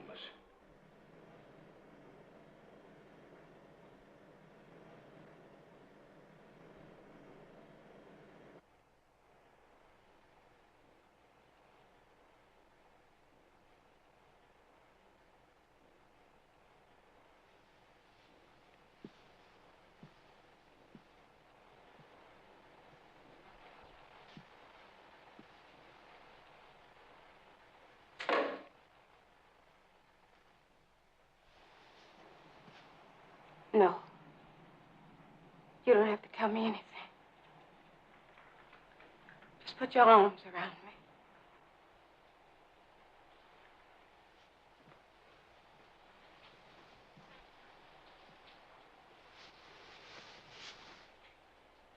All I know is that you're the most wonderful man I've ever known in my life. And that you've been a wonderful husband and father to the kids. Amelia suffers so much. I'm never at home. Me and the kids have had to live under such danger. Martin, do you think I would have traded my life for anything? I can't tell you what it's been like living all this time with you. Even the hard times, even the worst of them. You've taught me what being alive is. It isn't being afraid to love somebody. Oh, Martin, we'll be all right, won't we?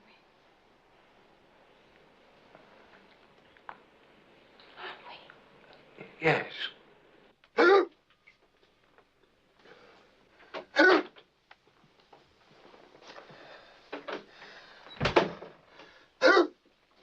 Son, what's the matter? Can I do something for you? I'll get someone else to preach a sermon for today. No. No, dear.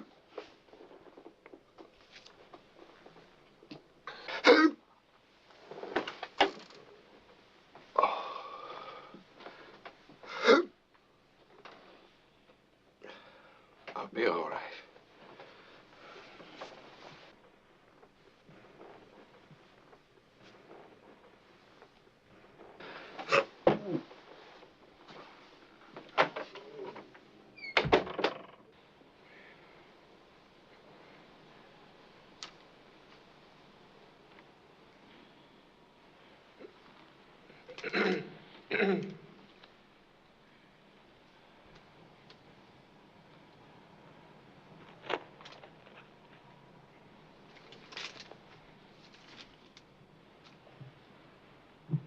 You know, every now and then, I think about my own death.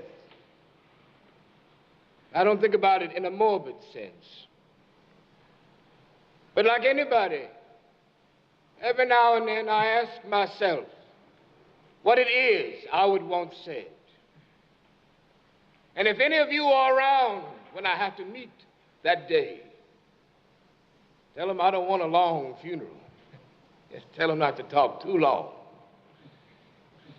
Tell them not to mention that I have a Nobel Peace Prize that isn't important. Tell them not to mention where I went to school. But I'd like for somebody to mention on that day that Martin Luther King Jr. tried to give his life serving others. I'd like for somebody to say that day that Martin Luther King Jr. tried to love somebody. I want you to be able to say that day that I was right on the war question. I want you to be able to say that I did try to feed the hungry. I want you to be able to say that day that I did try in my life to clothe the naked, that I did try in my life to visit those that were in prison. Yes, if you want to call me a drum major, call me a drum major for justice. Call me a drum major for peace, and all the other shallow things will not matter. I won't have any money to leave behind. I won't have any of the fine and luxurious things of life to leave behind, but I just want to leave a committed life behind. Oh, if I can help somebody as I pass along, if I can cheer somebody with a word or a song, if I can show somebody that is traveling wrong, within my living will not be in vain.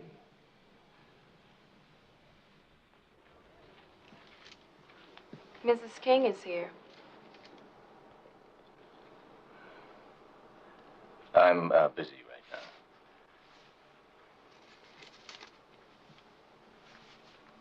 Sure you don't have a moment to see me, Damon?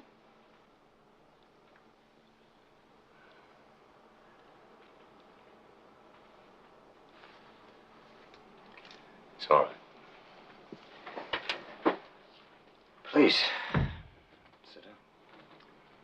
I have your article on Martin. I didn't want to write that. I had to.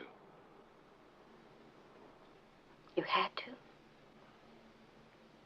You had to say that Martin's ego was completely out of bound? And that he could never again be trusted to lead the black movement? Yes. And I believe that. I have a great affection for Martin. As much affection as any man I've ever met. But he's done the movement a great harm. A harm it may never recover from. Why? He's alienated Johnson. He's cut off funds for our people. He's put a slur on black patriotism. You don't believe that? Yes, I do believe that. Coretta, if black people are to be enfranchised, they must participate in our nation's crises just like any other American. This is a necessary war for black people as well as for white people. You don't believe that for one moment. Damon, you are one of the brightest men I have ever known. And you know that this is the most unjust and brutal war in our history.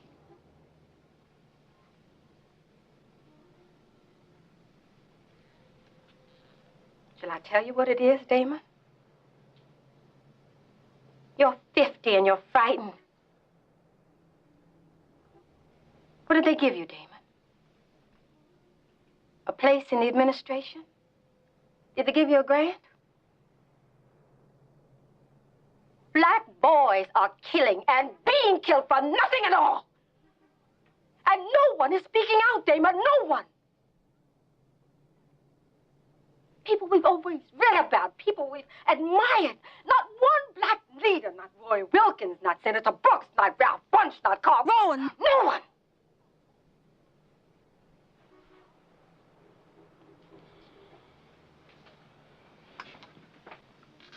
One day we're going to look back and we'll see that the worst crime against black people is this Vietnam War.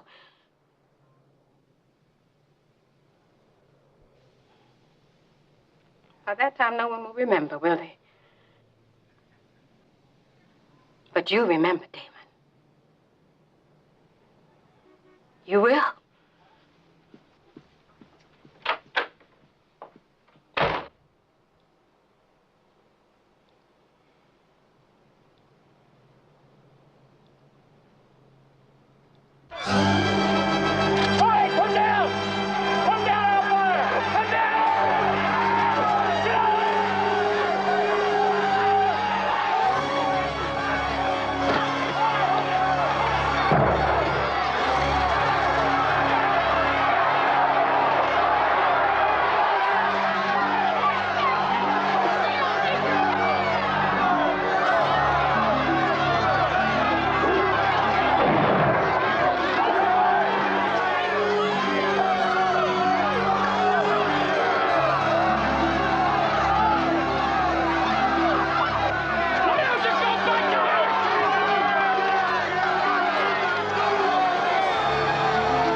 Daly's willing to give us a commission on open housing. He doesn't want another Marquette Park either. Well, this is what we started out for, but no one else could have gotten it. You know, I can't forget those faces in Marquette Park. People from Mississippi should come up here to learn how to hate. You knew it wasn't only in the South.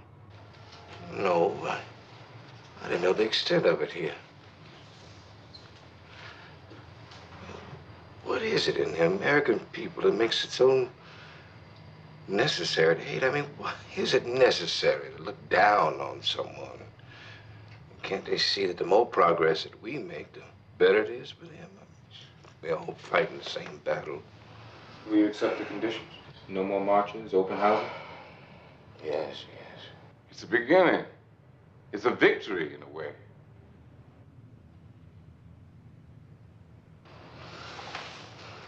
No, it's a defeat. You can tell others it's a victory, but it's a defeat, and we know it.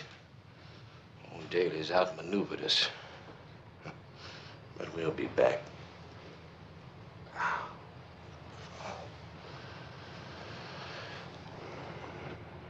We are at the moment when our lives must be placed on the line if our nation is to survive its own folly.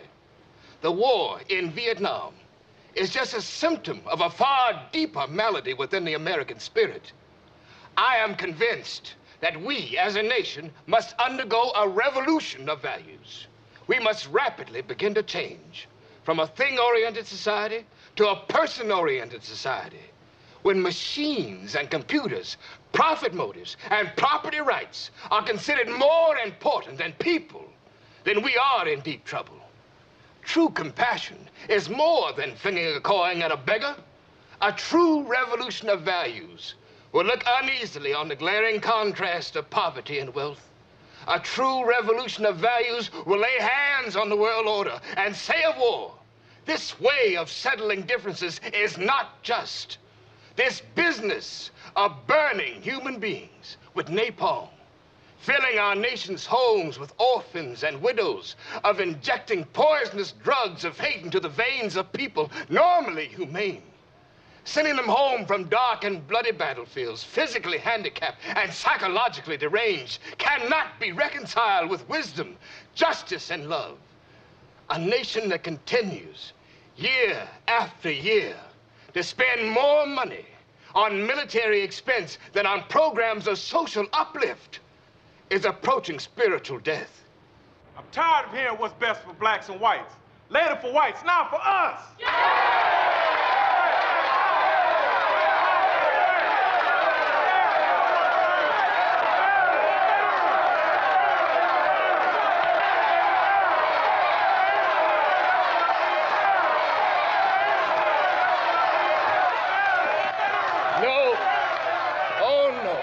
Going to allow anybody to pull me so low as to use their methods to perpetuate evil throughout our system. I am sick and tired of violence. I'm tired of the war in Vietnam. I'm tired of hate. I'm tired of selfishness. I'm tired of evil. I'm not going to use violence, no matter who says so.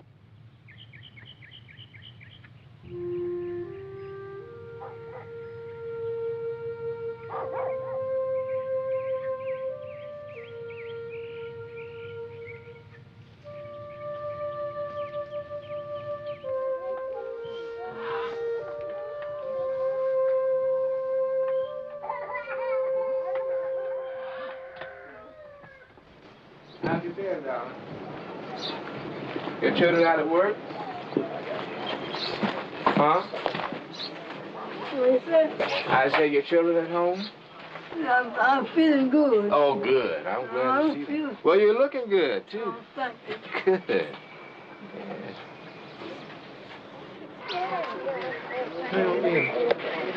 Yes. What's your name? Yes. Walker. Walter, that's right, that's right.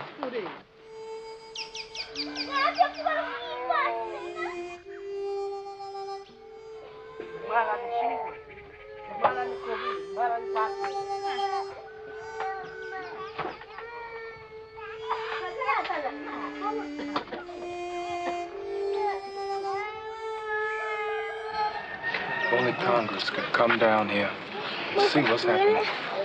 They're cutting back on food stamps and the soil bank program. You know, Congress will never come down here, but maybe we can take these people to Congress. What are you talking about? Truly. I'm talking about taking these people to Washington. To Washington? That's right. Be a hard, long trip. You know, it's a long way from Marks, We can crawl, we can walk, Yeah. and then we can thaw a little while. I know you get a ride quick as that, won't you? That's right. So, just when we gonna take this journey? Well, it's going to take some planning and a lot of work on everybody's part. I mean, we all have to, like, pitch in, organize. That's right. And let everybody know why we're coming, understand what we're going there for. That's true. And we have to plan on how long we're going to stay. That's true. And it's not going to have to be a lot of camping out on the highway. Well, ain't nothing wrong with that. When are y'all going to leave? Yeah, we're going to leave Marks probably tonight, aren't we? Yeah. Yes, we're leaving tonight. Yeah, we're going to go on up the road a bit and see some more people, then we're going to push on. Come back and gather us up, and then we all be going to Washington. That's what you're going to do. Get out of Marks. I'm ready too. The Poor People's Campaign will be drawn from Roxbury in Boston to Lawndale in Chicago, from Marks in Mississippi to Wheeling in West Virginia to Hollister in California. The campaign will consist of not only blacks, but Indians, Puerto Ricans, Mexicans, poor whites, Appalachians. Dr. King, what do you intend to accomplish by this? We plan to place the problem of the poor at the seat of government of the wealthiest nation in the history of mankind. Now, if that government fails to acknowledge its debt to the poor, then it will have failed to have lived up to its promise of life, liberty, and the pursuit of happiness of its citizens. And we intend to stay in Washington until they do live up to it. Don't you think you get a great deal of criticism? There's a lot of backlash about the dangers of a welfare state. These people want jobs, not handouts. What are you going to do about the instance of violence in the Capitol? There will be no incidents of violence. The whole concept of nonviolence is being questioned, even by your own people. If I'm the last person in this country to speak for nonviolence, then I will be that person.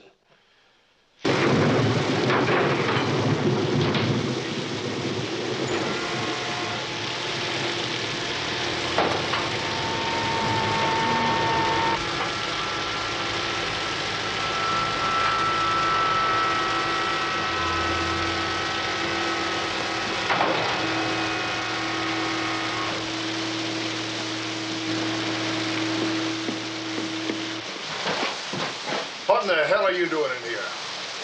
It's raining like hell out there. You know the rules. You're not allowed to hang out in here.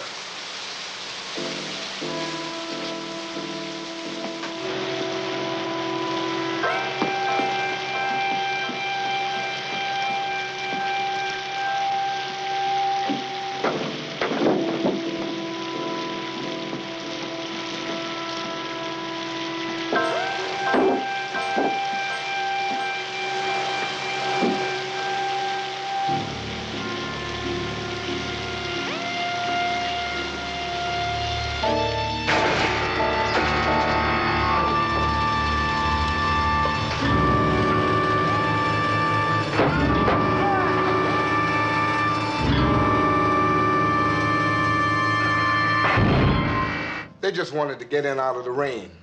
But that's against the rules. Black garbage workers in Memphis can't stand in the office when it rains. What about their families? They're not entitled to any kind of compensation. The families get nothing. Andy, Gene was just telling us about those two men who were killed in Memphis. We tried to march on Monday. We went down to have a demonstration on Main Street at the Mason Temple. They maced us. They want me to come, thank you. Can't do it. We're scheduled to arrive in Washington on the Poor People's March on the 20th. All we want him to do is just go downtown, give a speech down there, and go back to the airport. It shouldn't take more than an hour and a half. Martin, we shouldn't take any detours. We have enough on our hands. It would be the biggest thing in their lives.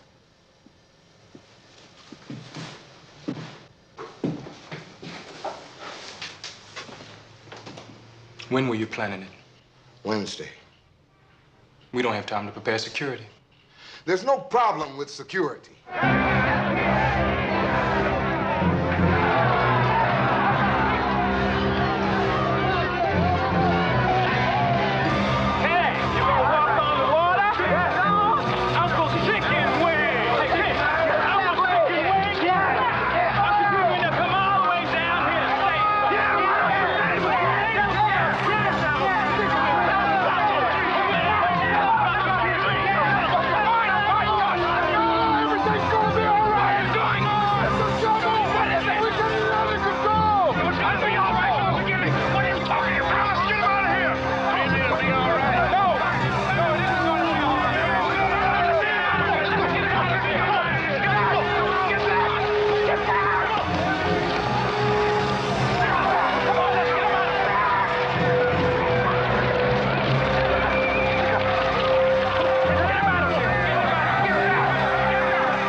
Just 12 years.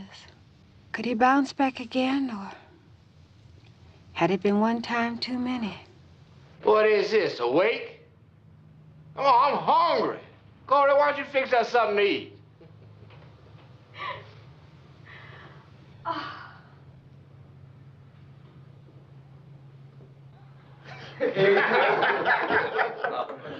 You know, the scariest time for me was in Philadelphia when you asked me to say that prayer.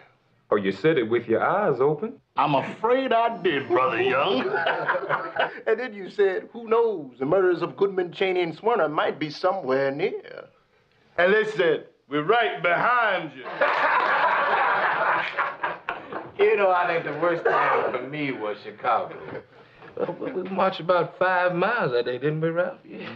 Well, they had at least 4,000 policemen trying to protect us, but I tell you, every time we looked around, somebody was getting their nose broken. Yes. Well, we had to go down this narrow street with all these trees standing up over it, and the policemen went on ahead, and they were shooting up in the air, calling the people, come on, get out of there, come on, get out of them trees. But you know, they're up in them trees to try to shoot us, don't you know? Well, all of a sudden, there was a boom. And you saw 4,000 policemen duck down all together, all at once. That's right there. I never.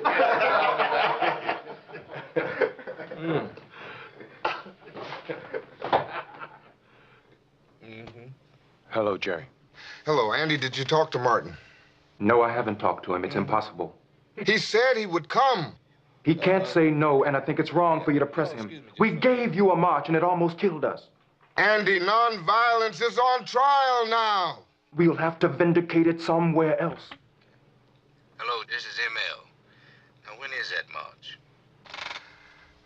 Friday. I'll be there.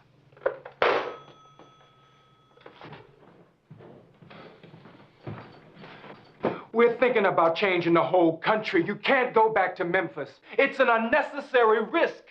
And you and I know that nonviolence is on trial in Memphis, Sandy. Besides, they're expecting me. I can't disappoint them, now can I? They're garbage collectors. And that's why it's important that we go down there. I'm frightened for you. And I'm frightened, too.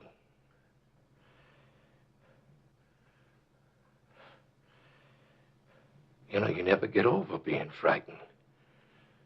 You think you do, but It's always there around some corner waiting for you. Waiting to engulf you, and you have no control over it. But the only thing we ever had to fight with, the only thing any of us ever had to fight with, was to say, I'm not afraid. Do with us what you want. We're going on. And once we said that, there was no weapon that could stop us.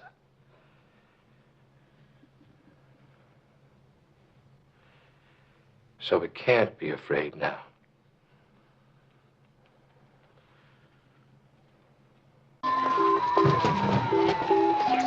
See, Tony? I told you you'd get to Fun Town. What do you want to go on? I gotta make up my mind. How about a candy apple? Oh, one of those fun. Yeah, over there. Come on, let's go. Come on, don't you know? Yeah. I want to go on this one. Martin, what are you doing? You know you can't ride on those things without getting sick. He wants to ride. You want to go? Oh, no, not me. I don't want to ride on it. What about you, Yogi?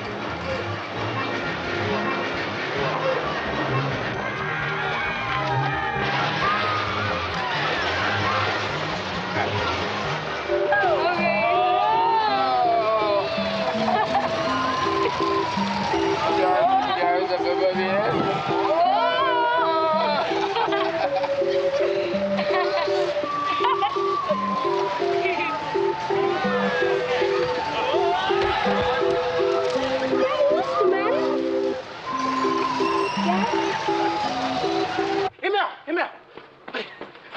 Baby. Almost missed you. What are you doing? I want to go with you. All right. Come on. Here, put this in the back. Sit up in front with me. Yeah. Why didn't you call? You would have had somebody pick you up. Oh,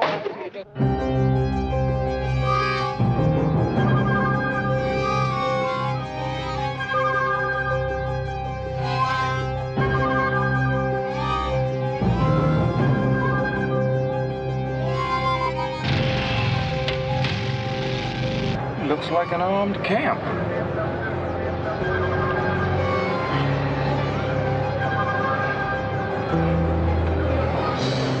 Jerry, I want to speak to those boys who pushed Martin. Why is it you were never interested in the strike before? The guys got me interested in it. Why did you push Dr. King for? Do you like pushing him? No! At home, they think of him as Jesus Christ. Is that how you reward him? You push him? Dr. King, you have to understand, No, he's not going to understand. None of us are going to understand what you and the others were doing there.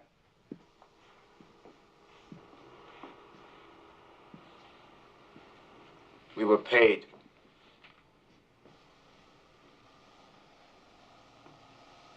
You were paid. By whom? I don't know. Those two men were murdered. We've got to do something. Harold, you're a Bowen loner. Why were you interested in that strike? We've got to do some fighting, not marching. Fight. Don't give me that stuff. The only thing you give a damn about is your own precious behind. A Morehouse man, an honors degree, and you care about garbage workers? Don't make me laugh. What the hell is this? An inquisition? What right do you have to bring? George talked.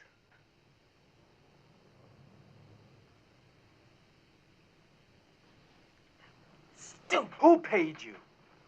Who paid you to interrupt that march?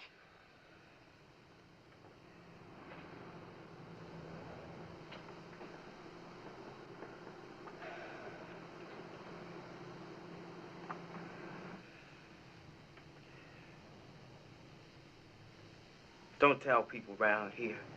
They think he's the Lord God Almighty. Who was it? The FBI.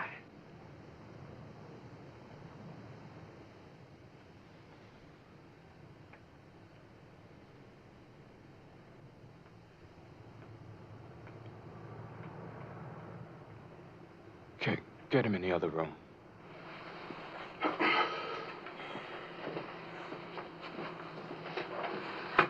They have him at a lot of demonstrations. I'm not the only one.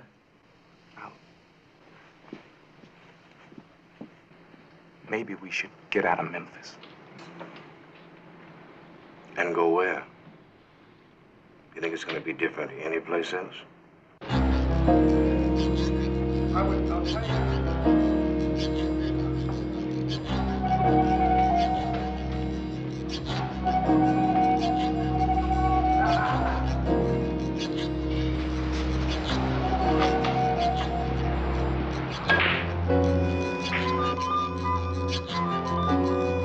Hey. Hi, Fred.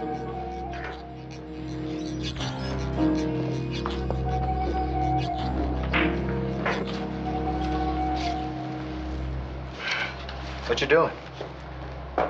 Security. What went wrong the last time?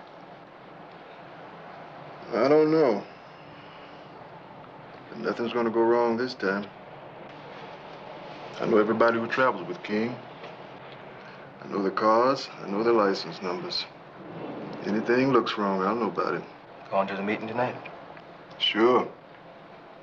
Might have a chance to hear him speak. I'm on marching a demonstration tomorrow. You're shot. In a minute. You may lose your job. I don't care. I know what they're fighting for. I know they're right. Hey, Wilson. Mechanics here to work on your rig. Hey, Dan. You and I and Fred are the only black men here. We're the only ones who give a damn about him. Let me know if you hear anything, will you? Sure. Yeah.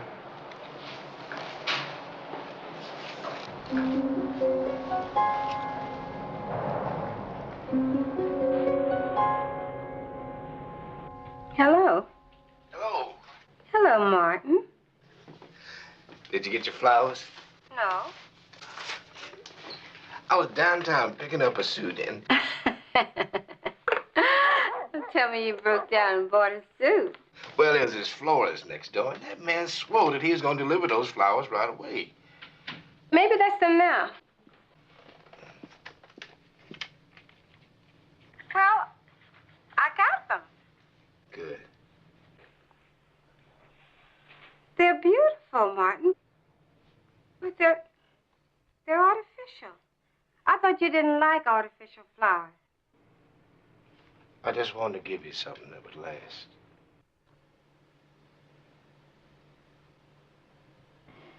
I'm very sorry Doc King can't be here tonight. He's tired and preparing for march on Friday.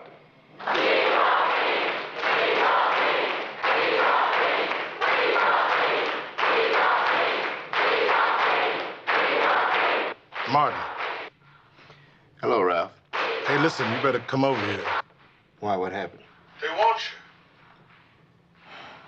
Ralph, I told you I wasn't going to speak tonight. you. If you don't come over here, they're going to come over there and get you. You gotta be kidding. Nobody's there in this kind of weather. No. Listen to this.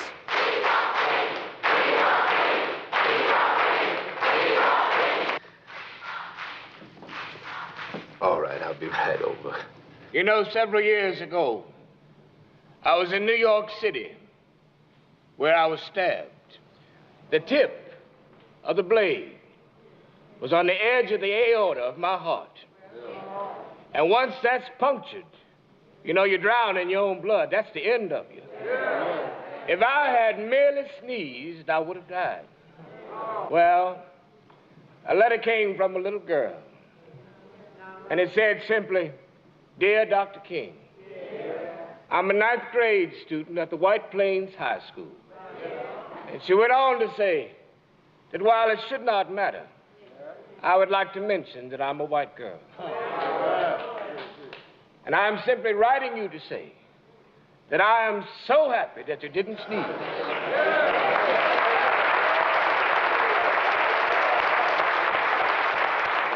But I want to say to you tonight that I, too, am happy that I didn't sneeze. Yeah.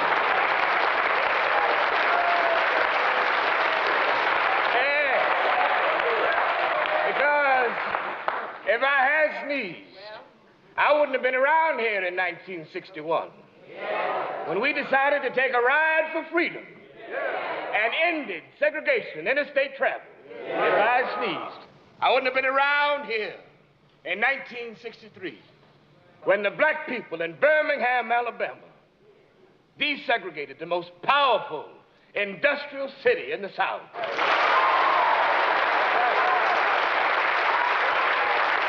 If I had sneezed, I wouldn't have been down in Selma, Alabama, to see a great movement rouse the conscience of this nation, which made it possible to make a voting rights bill so that black people could vote and change the history of this country.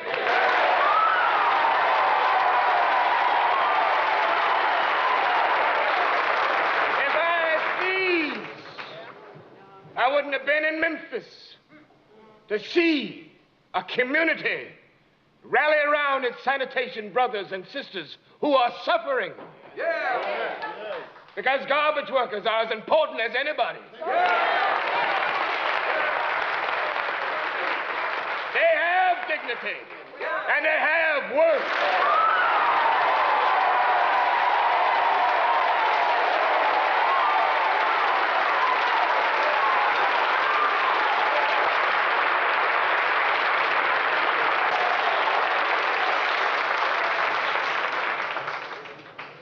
Now, today we have come into Memphis, and some things have happened.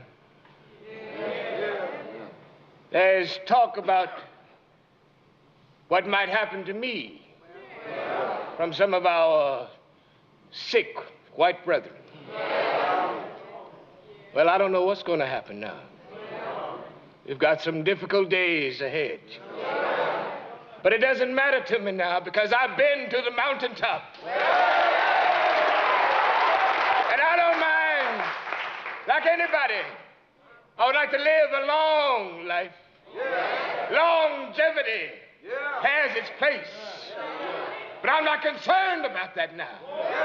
I just want to do God's will.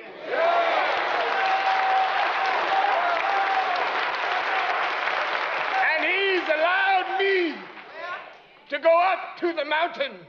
And I've looked over, and I have seen the promised land. I may not get there with you, but I want you to know tonight that we, as a people, will get to the promised land.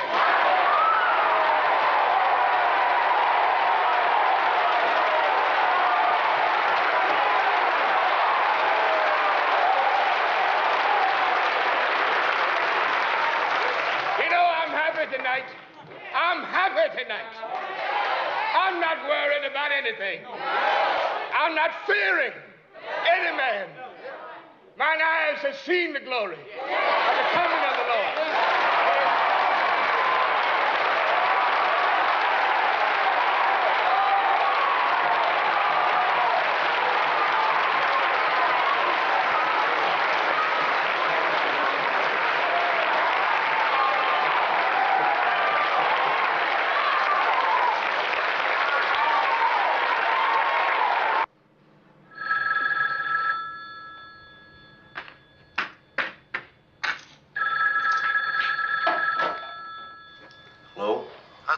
This is headquarters. Tomorrow's your day off, isn't it? That's right. We're transferring you to Station 8 Friday. 8? That's right. Okay.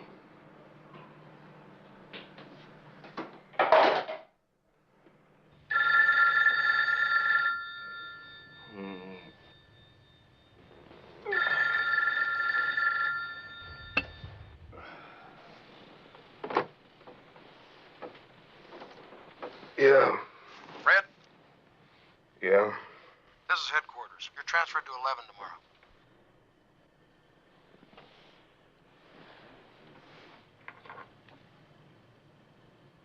Why? Those are the orders. It's 11:30. I've never been transferred at 11:30 before. Is anything the matter? No. Well, why the transfer? We're short down there.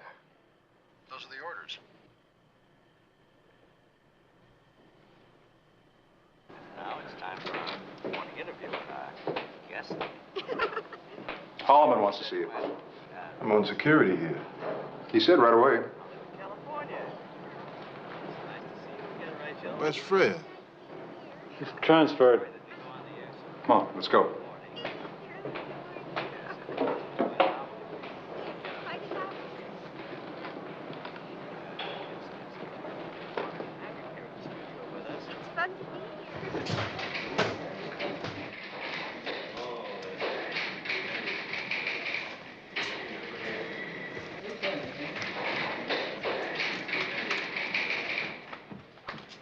Come on in, Ed.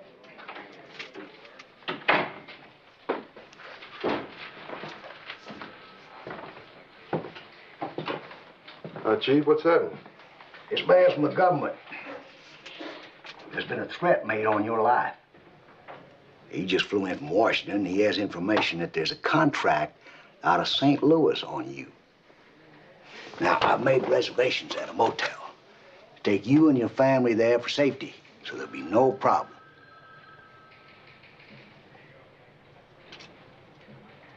Let him stay at home. And I'll stay on the street. Or better yet, at the fire station. No. I take care of my men.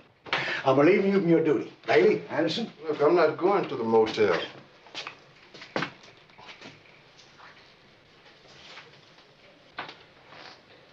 If they're gonna get me, let them get me on the street and let my family be safe.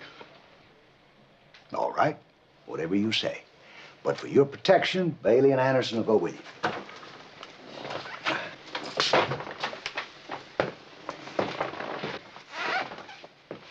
You're a good man, Ed. We don't want to lose you.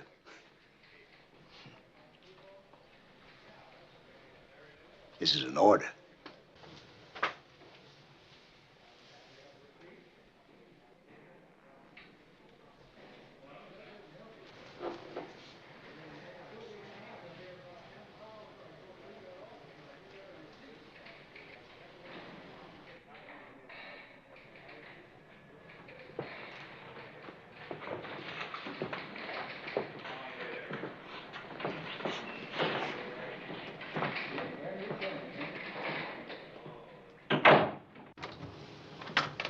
Martin?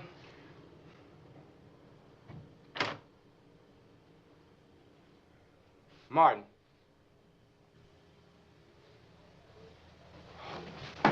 Martin? Hey, Martin! Hey, man! What's the matter with you? Why did you call it? How many times must we tell you got to check in? I was downtown seeing about the injunction. I don't care about that. You got to let the leader know what's happening, man. Bernard and I will come down there and pull you out of that coat and call you everything but a child of God. What's the matter? Your finger broke? Couldn't borrow a dime from somebody? No, Martin, don't tickle me, please. Hey, Martin, don't tickle me now. Come on, Martin. No, don't tickle me, Martin. Come on, fellas. Come on, man. Martin, don't tickle me. No, I'm not tickling. I'm gonna knock the black off of you. Oh! Wait a minute. Get you. No, that's it. That's it. That's it. Wait a minute. Oh, wait a minute. 80 helmets. What's helmets? Raise a net big and have them turn them. Turn them.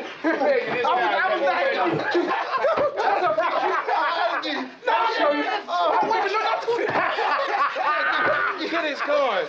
That's where get his cars. Get his cars.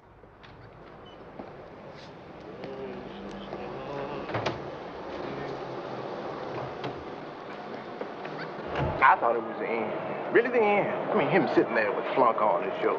I'm telling you, I've never seen him bounce back like that. To come out of a complete state of depression. Ben! Hello!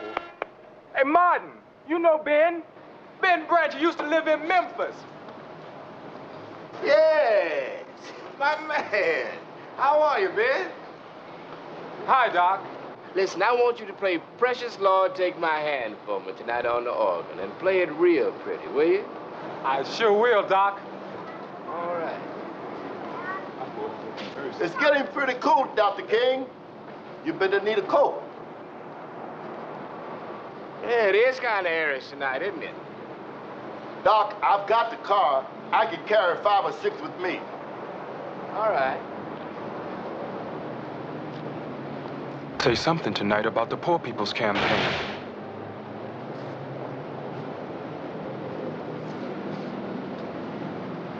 Come on, Martin, quit horsing around.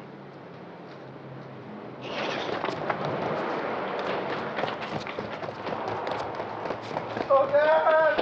Oh, God! Oh, God! Oh, God! Yeah. Oh, God! God! Get an ambulance! Hey, somebody! Get the help! Get out of this! What is wrong? Get an ambulance! Yeah. I feel comfortable.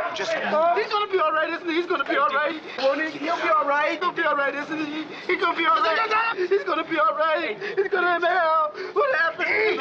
I don't get it. Somebody get AD! Get that operator! Get the ambulance! Get the ambulance! Get that ambulance! I can't reach the operator! I can't get ambulance! Somebody get it! I can't reach the operator! Somebody get it! My God! Somebody call an ambulance! Get an ambulance! I can't reach the operator! Operator! Get it! Get up! AD, please! Hurry! Somebody!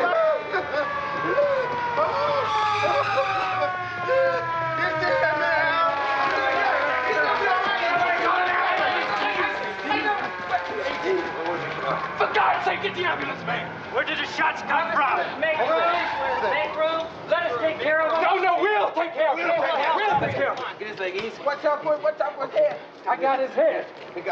Careful. I got it. It's all right. Watch his legs. Oh, let's go. Put his legs in there. Go. All right. Let's move. Let's go. Okay, stick. Watch that corner. We got it. Go. Hello? Coretta, Doc's been shot. Why don't you take the next plane here? Bring someone with you. We're at St. Joseph's Hospital. Is it bad? He's not dead. What is it? This is an NBC News Hotline special report. Don't tell me! Don't tell me! Luther King was shot outside a Memphis hotel this evening. His condition not immediately known, but he was taken to a hospital. Lou Wood, NBC News, New York. I'm going to Memphis.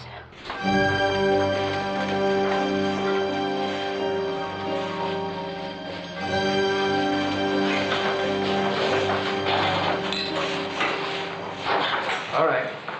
Ready? 1, 2, 3, go.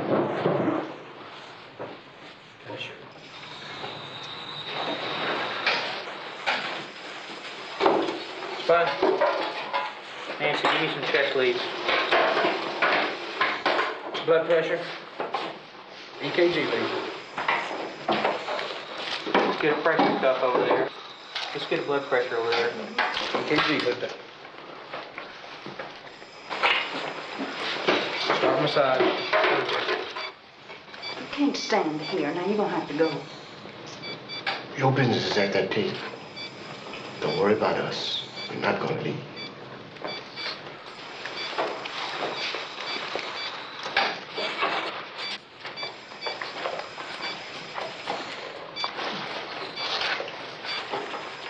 Come on, come on.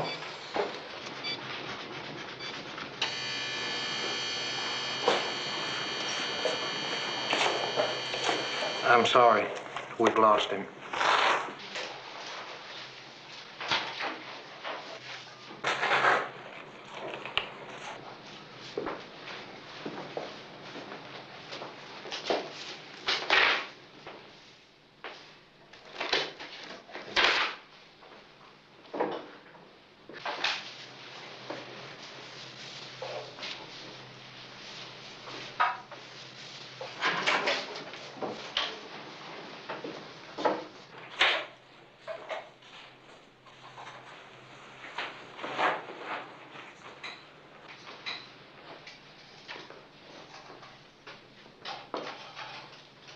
I had to go and take just one more look.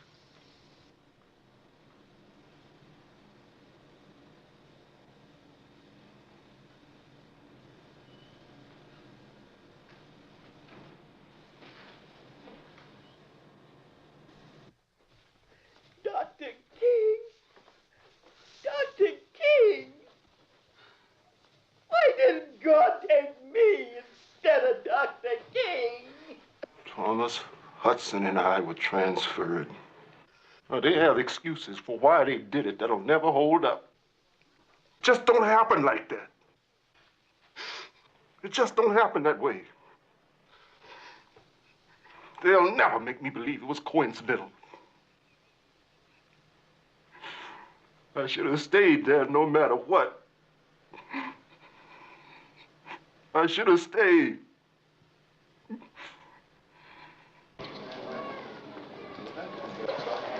Mrs. King, please check for a message at the information desk in the main lobby. Mrs. King! Mrs. King!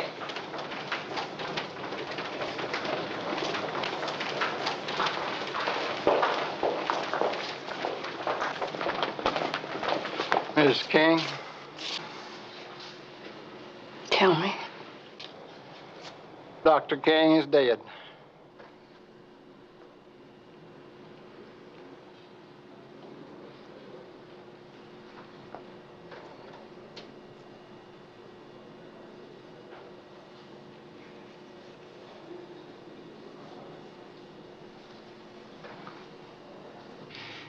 It's my sad duty to tell you, your son is dead. He died at 8:30. He always told me it would come. But it was my greatest wish that I would go before him.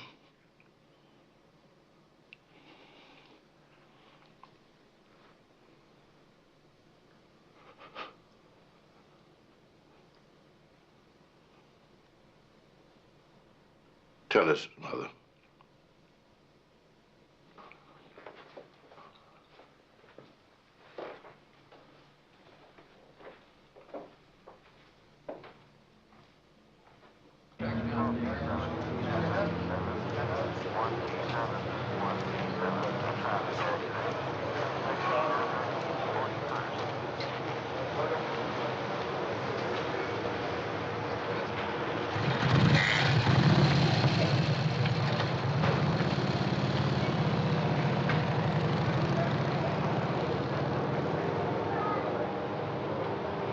Where you going, AD?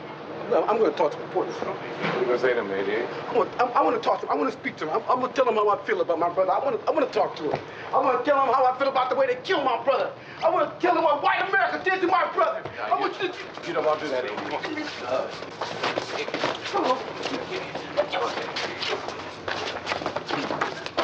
Shoot me, you ever tell him my brother. Come on. I want you to listen to this. I want to tell you what they did. I don't care. They killed my brother. He didn't want you. He wouldn't want you.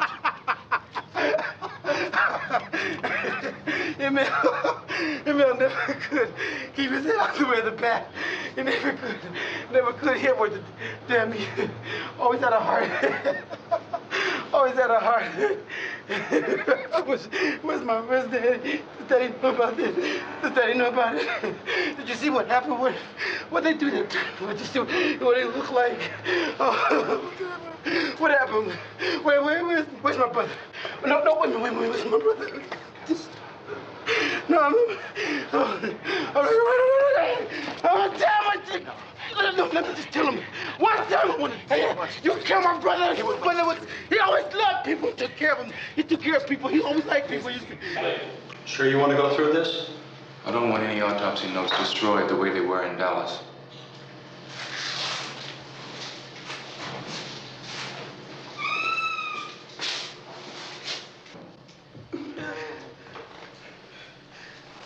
It isn't all of him, A.D. It isn't all of him.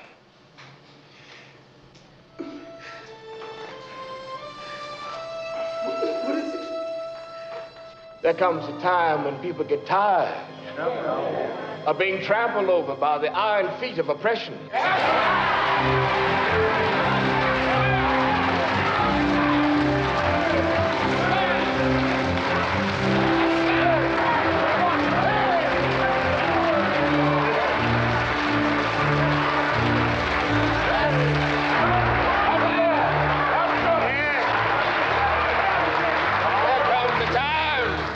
When people get tired of being flung across the abyss of humiliation, where they experience the bleakness of nagging despair.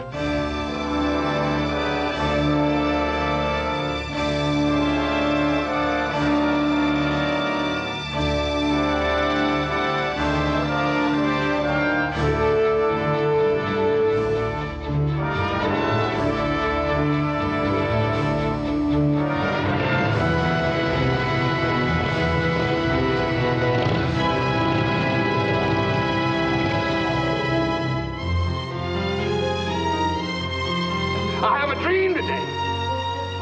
And when we let freedom reign, black men and white men, Jews and Gentiles, Protestants and Catholics will be able to join hands and sing the words of that old Negro spiritual, free at last, free at last. Thank God Almighty, we're free at last.